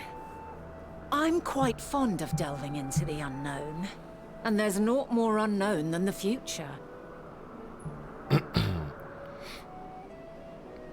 Until a moment finally arrives, we cannot know for certain what will come to pass, regardless of our supposed foreknowledge, so you needn't worry for us.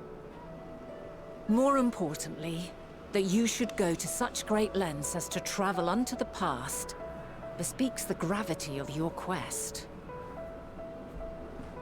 Will you not reveal it to us? Mayhap we can be of aid to your Please, cause. I want to see how this goes so badly.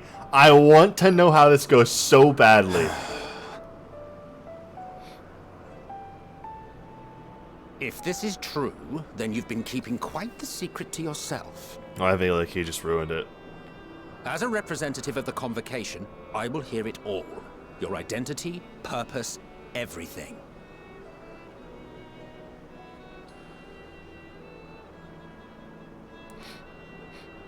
Say it, please, please, just do it. Just go for it. Just throw it in the wind. Why It don't we doesn't move to matter. a place more conducive to calm conversation.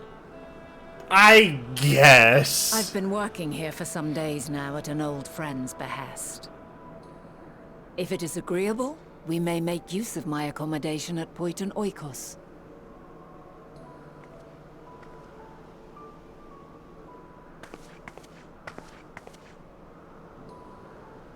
We were meant to meet. I am certain of it.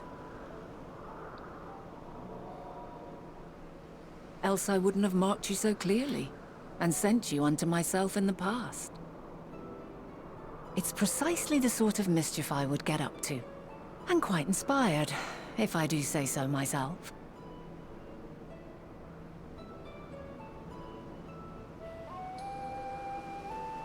Well, I trust her. I trust Heidelin now. At this point, I trust her. She's still annoying as all... I swear to God, she is not... She's way too cryptic for her own good. My apologies, but before we move along, a colleague has tasked me with a matter which I'd rather not leave unresolved. It involves finding a certain concept-engraved crystal, and a quick-fingered aura... What did he call it? Aureus? Aureus, which made off with it. An Aureus, you say? I think we might have seen the culprits before, being distracted by all that business with the shark. Would you like us to follow its ethereal trail? That would, of course, lead us only to the Aureus. There's no guarantee that it hasn't dropped or stashed away the crystal you seek. Please, even that much would be enormously helpful. While you are hunting down the thief, I can follow behind and scour the forest floor just in case. I'd ask you to join the search. I would appreciate another pair of eyes to cover the land to the west of here. Many thanks. There's a small bridge leading into Poiton Ikos.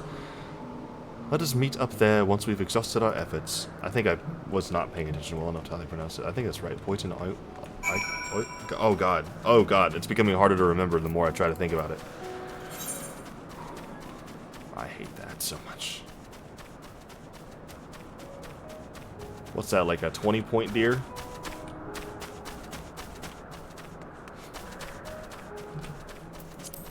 That was sad. Or a deer.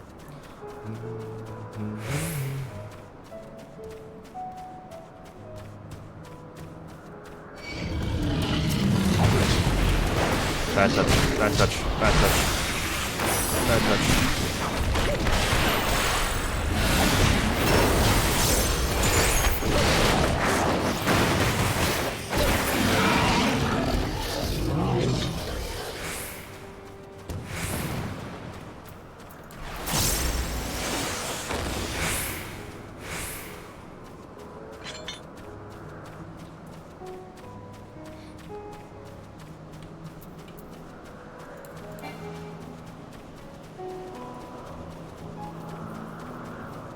I am so good at this. I want to meet the successor so bad, but I feel like they aren't allowed to show us. Maybe they could, in a way.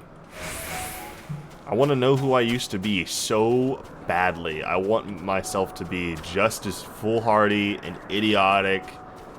I want the male version to look like Ardbert. I don't know what the female version would look like, but... I can only imagine.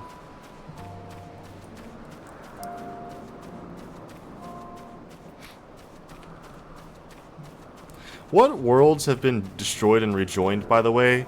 So the first is living, sorta, but the 13th is dead. They did not rejoin that one. The other ones, they rejoined 7 other worlds other than the 13th, right?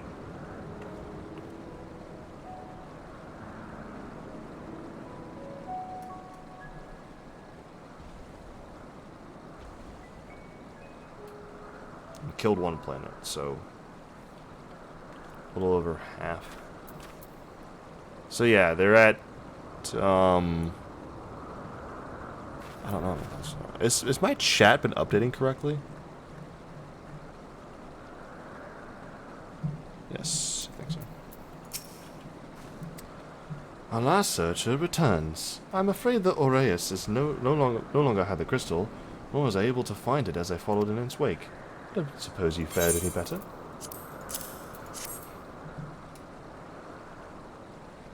The crystal! Well done! Wonderful! Now I can focus on your tale without that missing concept nagging at my mind. They always had a knack for finding things. I've often been asked to do so. Oh, you too! Some of us seem destined to always be searching, for ourselves and for others. Long ago, when I held the seat of Azem, I was forever trekking back and forth across the star in search of answers for people's problems.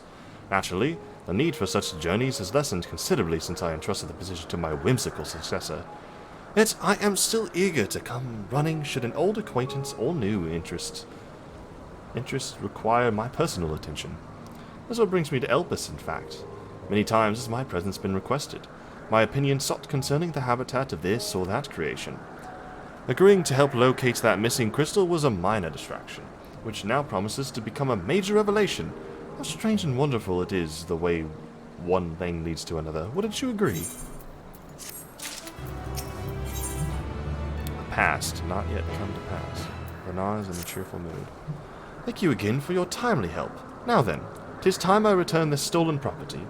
If you would go on ahead to my accommodation, I will join you as soon as I have attended to that task. Follow the path straight ahead to the building at the top of the slope. As soon as I return the stolen property, the building at the top of the slope, I have the entire place to myself, so we can speak without fear of being disturbed or overheard.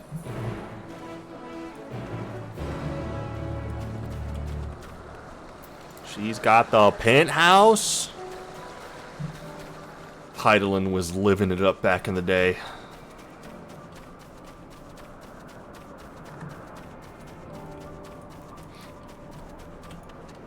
Alfred was talking to the city-state leaders about how bad it is out there, and I'm out here traveling to the past, meeting Heidelin's original forms, hanging out with Emmett Selk like he's an old friend, high-fiving with Hermes before he became a psychopathic killer. We're just vibing out here, man. It's all good. It's all good.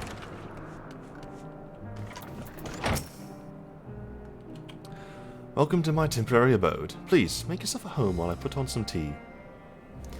This is about to get very real. It depends on how much they're going to allow my character to say.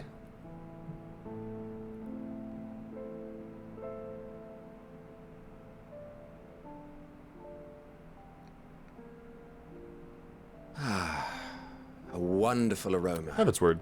I feel more relaxed already. Would that I had sweetmeats to offer, but I travel light out of habit. No, not Heaven's word. I'm so stupid. This is There's plenty of hot water though, so please have as much tea as you like. This is original campaign music. Now then. Right? Like the Will you tell us your Bahamut? tale? Yeah.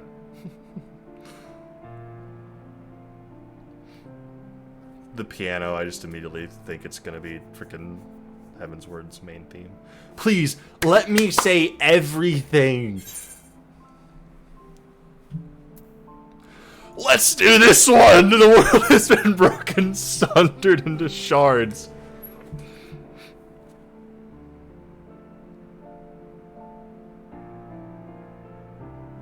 Why don't you start from the beginning?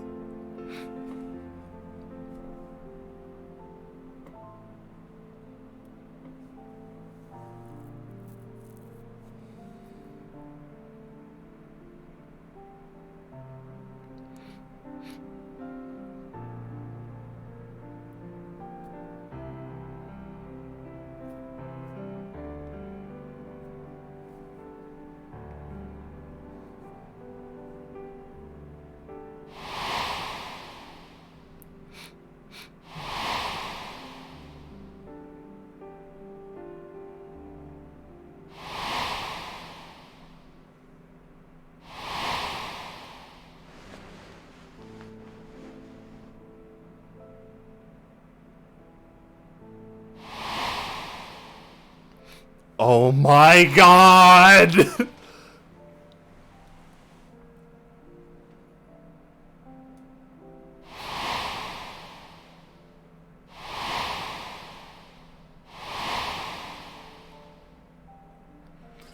Oh my god! I'm so excited. Oh. How is himself gonna react to this? I'm most curious about him. Like, is he gonna like try Preposterous. Utterly preposterous. That's as much as I expected so far. While not the words I would have chosen, I too have my doubts. Much of it borders on the incredulous. What of you, Vanar?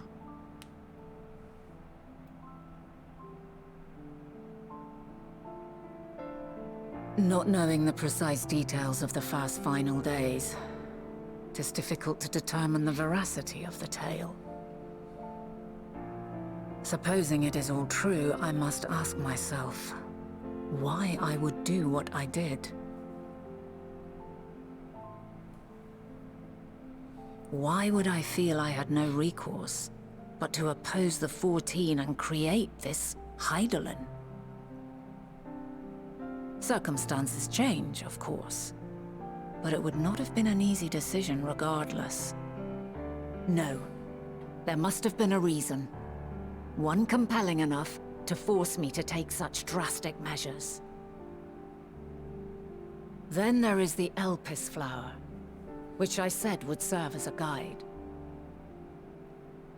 That it's of import to your mission is plain, but your presence here leads me to believe that this place also holds significance. But what could it be? What are we meant to accomplish? Might it not be simply thus? In the future, whence she came, the final days could not be averted. Mankind has no choice but to flee the star. By alerting us to that eventuality, perhaps you wish to pave the way for other futures. We're splitting the timeline? Theoretically speaking, it is a possibility. It is possible. Grahatia has shown that's possible. Objective. I see no reason to guide our friend to Elpis specifically. The capital and Amarot, or even my own home would be more logical destinations.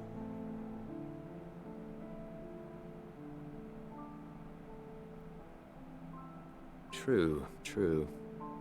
I note also that Hydaelyn did not specify a point in time to which she must return. By this, it may be inferred that it was not critical that we should meet. Alternately, she had reason to believe that our paths would converge, coincidental though it may seem. This is quite a puzzle, and we do not have all the pieces. Hardly any, but we do have one immutable fact. If the final days are indeed as described, they will bring death to all that I hold dear. Yet despite being afforded long years of preparation, the only provisions I could make were for flight. That's what I'm saying. It didn't make any sense. Nay, my first and foremost endeavor would be to find a way to forestall the coming doom. Given that even the 14 failed, mayhap you deemed it impossible. Nothing is impossible. This I have always believed. And if Hydaelyn is indeed me, she would believe the same. Listen to yourself. Are you seriously entertaining the notion that you are a messianic figure in some far-fetched tale?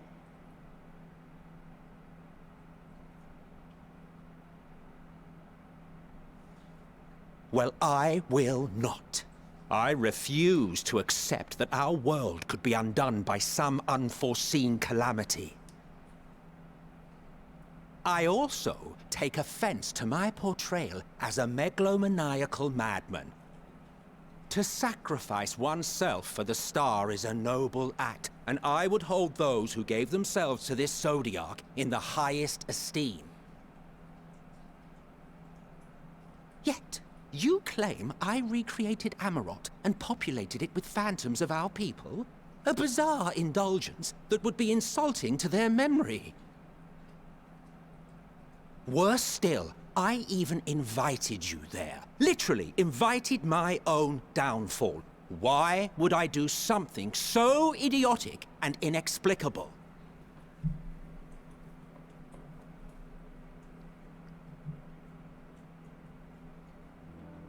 Now, I will allow that the hypothetical task of restoring our world would be daunting in the extreme. The thought of having to bear such a burden for 1,000 lives horrifies me. But I would never forsake my duty. I would never forsake my brethren.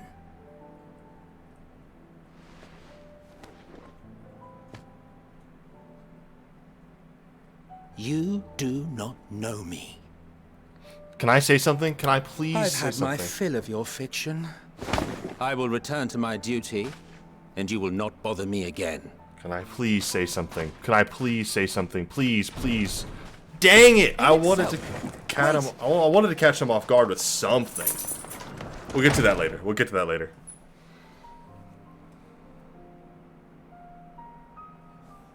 You've seen much of Elpis already. If you have any observations to share, I should like to hear them.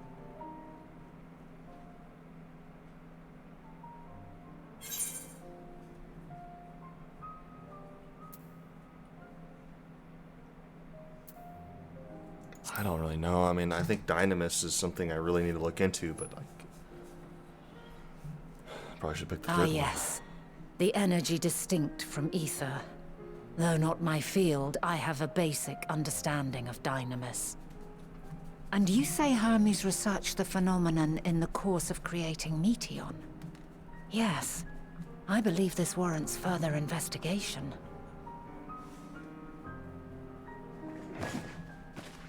With that settled, it is time for action. The missing pieces of the puzzle are here, I'm certain of it. And when you find them, the picture my future self has painted will be complete, and you will have your answer. I get it. The song answers. Suffice it to say, I will aid you in your quest. Hilarious. It's hilarious.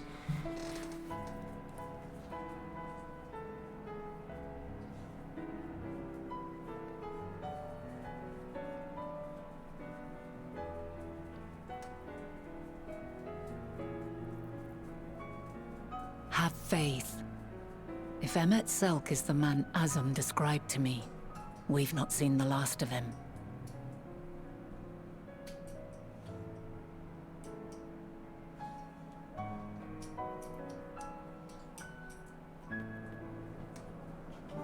It's 6:23. Gosh, darn it! I hate that it's so late for me. Tomorrow, I'm going to play the absolute crap out of this game. I am going to play the absolute crap out of it. You do not understand. Prepare yourselves tomorrow, 2 p.m. I'm not ending just yet. I gotta wrap up some of this. But I'm saying 2 p.m. Eastern Time. 2 p.m. Eastern Time tomorrow. After work, I am going to be fiending for hours on this game. I don't think I have any other plans. If I do, I am sorry to any of you. They're over. They're done. I am not hanging out with you anymore. Unless you want to sit behind me and watch me play. Because I am so invested right now.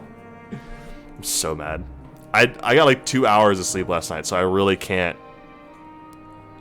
I'm going to wrap up this specific quest because it's not green yet. And then I'm probably going to call it. So let's go with that. I'm acquainted with Hermes, of course, but only as a visitor received by the chief overseer of Elpis, of the man himself. I know only that which is common knowledge. Thus I suggest we fall back on the tried and true method of conversing with the locals. The observers who live here can surely tell us more of Hermes and Meteon, and I have a good idea of where we might begin.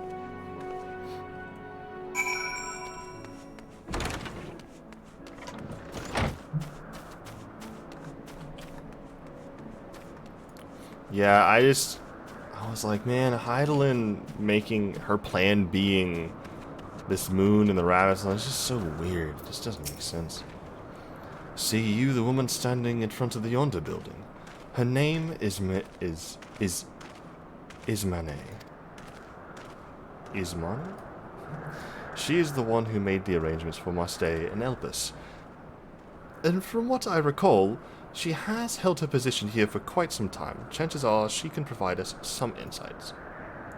Go and ask your questions. I will help with drawing out answers if need be, but I leave the choice of topic up to you.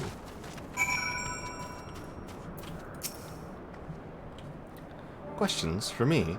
Well, I suppose I have no other pressing duties at the moment. Following events cannot be skipped. Okay.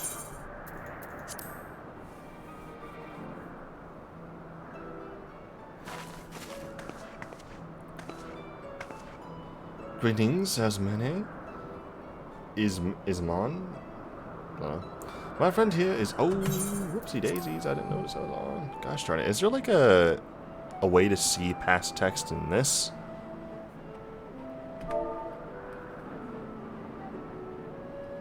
Never mind. I figured it out. Greetings, Isman. My friend here is desperately curious about Chief Hermes, and I was wondering if you might indulge her. Certainly, Mistress Renan. Anything to be of service. What do you wish to know? What kind of person is Hermes? Well, I can only answer from my own experience, but I would describe him as a quiet man. Reserved, you might say, and occasionally somewhat poor with his choice of words. His reticent nature, however, does not prevent him from carrying out his duties as chief overseer. The man is a walking archive when it comes to life forms. He can discuss any species in incredible detail, and is the leading authority on concepts with the power of flight. I hope that answers your question. Was there anything else? Do you know of Medion's abilities? It's no secret that she is a highly unusual familiar. Of late, the chief often makes his rounds with her, like a mother hen raising her chick. I understand that she is able to read emotions and communicate directly with one's mind. Exactly how she was created with that talent, however, is a mystery to me. My apologies. I wish I could explain her nature in more depth, but I have not had occasion to discuss it with Chief Hermes. Do you trust him? I beg your pardon? I've known Chief Hermes for many years, though I cannot say we're close. He's never withheld information to the detriment of our duties, if this is what you mean. Forgive us, we seem to have veered slightly off course here. Is there perhaps someone else who could tell us more about Meteon? That would be Timaeus. He has a similar expertise with flying concept, and is more than eager to discuss the subject. You'll find him conducting his observations on the bank of the stream, somewhere to the east. Oh, and unless you take a particular joy in rambling discourse, I suggest you keep your questions concise. We shall keep that in mind. Thank you for your patience and your insight. Think nothing of it. If there is aught else you need during your stay, please do not hesitate to ask. Come, Metal. I think we've enough of Isman's time. Y'all walk so weirdly fast in those cutscenes right now. It's so weird. Our investigation is off to a fine start, wouldn't you agree? From here, I propose that we split up. I shall continue making inquiries with the resident observers, if you could track down the colleague Isman mentioned. While I did feel compelled to interject once or twice during that previous conversation, you seem more than capable of drawing forth the answers you seek. All I ask is that you watch your footing around the stream. We can meet back here once you finish speaking with this Timaeus. Timaeus. My bad. Please don't tell him I misspoke his name. Thank you, bye. Yeah, I completely forgot that I could just pull up chat in the middle of a cutscene and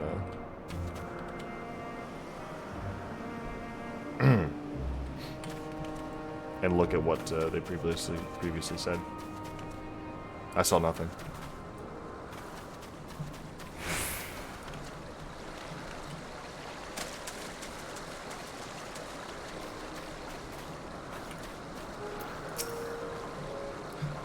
Yes, yes, I am Timaeus. But please keep your voice down. You'll startle the birds.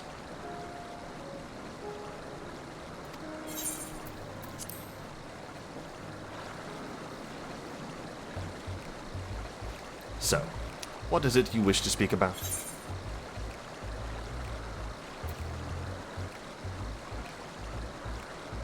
Keep the questions concise. What do you think of Chief Hermes' flying creations? Chief Hermes' work? A worthy subject, indeed. Those beings which soar through the clouds, majestic and graceful, are ever a favorite of creators. Even now, with so many varieties in existence, the flood of newly imagined concepts continues unabated. That's what sets the Chief's creations apart, however, is how they benefit from his boundless knowledge of the celestial realm. Birds that climb so high that they disappear from view, others which traverse the boundless sky in moments, and all without riding the currents. I know of none save he who can conceive of such marvels. Even we who prize elegance of form above all else are dumbfounded by his genius. Meteon, too, is a marvel, then. My opinion on that matter would be superficial at best. Despite my admiration for Meteon as a concept, I have never delved too deeply into the inner workings of her nature. I know that she has a gift for communicating via emotions, but otherwise, her abilities are a mystery to me. If Chief Hermes should choose to submit Meteon's concept to the Bureau of Art of the Architect, then will the design be registered for public scrutiny? Analyzing a colleague's creation before that step is frowned upon, to say the least. Of course, if he came to me, a fellow artisan looking for advice, that would be an entirely different story. Do you know of Dynamis and Intellectus? Dynamis and Intellectus? Those terms do sound vaguely familiar. Was there not a flower made here in Elpis which exhibited properties of one or the other? It must have been centuries since I last heard anyone speak of such things. Has there been a resurgence in interest? Why bring up the subject? I'm flattered that you sought my insight, but I cannot afford to neglect my duties for the sake of idle chatter. Now, I really must return to my observation. Surely you have your own tasks to attend to.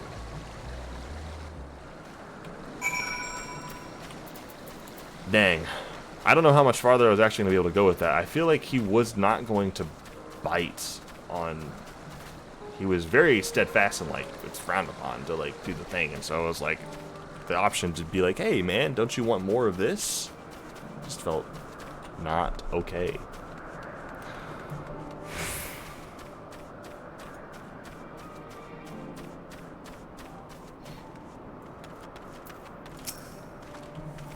Back already? That was quick work. You're obviously clever enough to head off any of that rambling Ismond mentioned. So, have you any new findings to share? I see.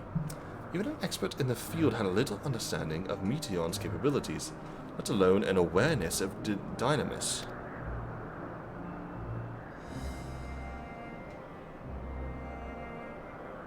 My questions resulted in much the same answers. Hermes' colleagues view Meteon as his personal project and could provide no details beyond those which you just told me, which leads me to believe that the only person with any significant knowledge of Dynamis is Hermes himself. Yes, we've made some progress here, but more information is needed if we are to reach any definitive conclusions. Oh. That's not very satisfying, what does it say?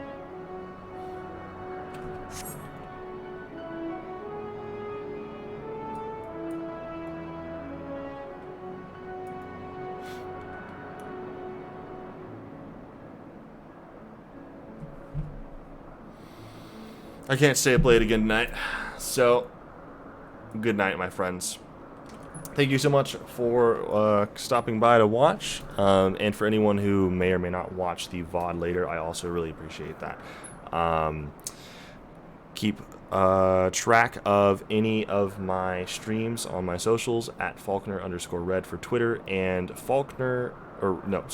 Red Faulkner TTV for Instagram. There's a YouTube channel coming soon. Tomorrow, 2 p.m. EST, Friday, December 31st? Yes. December 31st, to maybe wrap up the story. It depends how fast I go. And it depends how much time I actually stream. Hopefully, I am able to actually get it done. That'd be really cool to get it done tomorrow. If we get it done tomorrow, our streams will start... I should probably mention, the streams will shift into more of a... kind of, you know, playing with friends. I'll be in Discords more with people, doing extreme raids, gathering gear, getting mounts, doing potentially silly little events, and then I'll probably be swapping games more often. Destiny 2, Overwatch, stuff like that. So keep an eye out for that. That's if I get it done tomorrow. There is a very low chance that I will. I imagine that this story still has a very long time to go. I'm only on the level 87 quests, and the level 90 quests, I imagine, go a long time. So we'll see what happens. It may be next week. I did miss a stream on Tuesday due to a friend being down here. It is my personal New Year's resolution to do a full Tuesday through Friday set of streams, because there's not been a single week where I have done it every single day on my schedule. So look forward to next week being an actual full schedule of streams. I'm excited to actually pull that off for once, but we shall see how it goes. Next week will be a bit stressful for me, so this will be where I come to kind of relax and have some fun, mainly because at our job we're doing our first official newscast on Monday morning for 4 hours to the public. So if something goes wrong, it was probably my fault, but we'll find out, you know? We'll find out. So anyway, again, thanks to everybody for stopping by. I will see you guys tomorrow.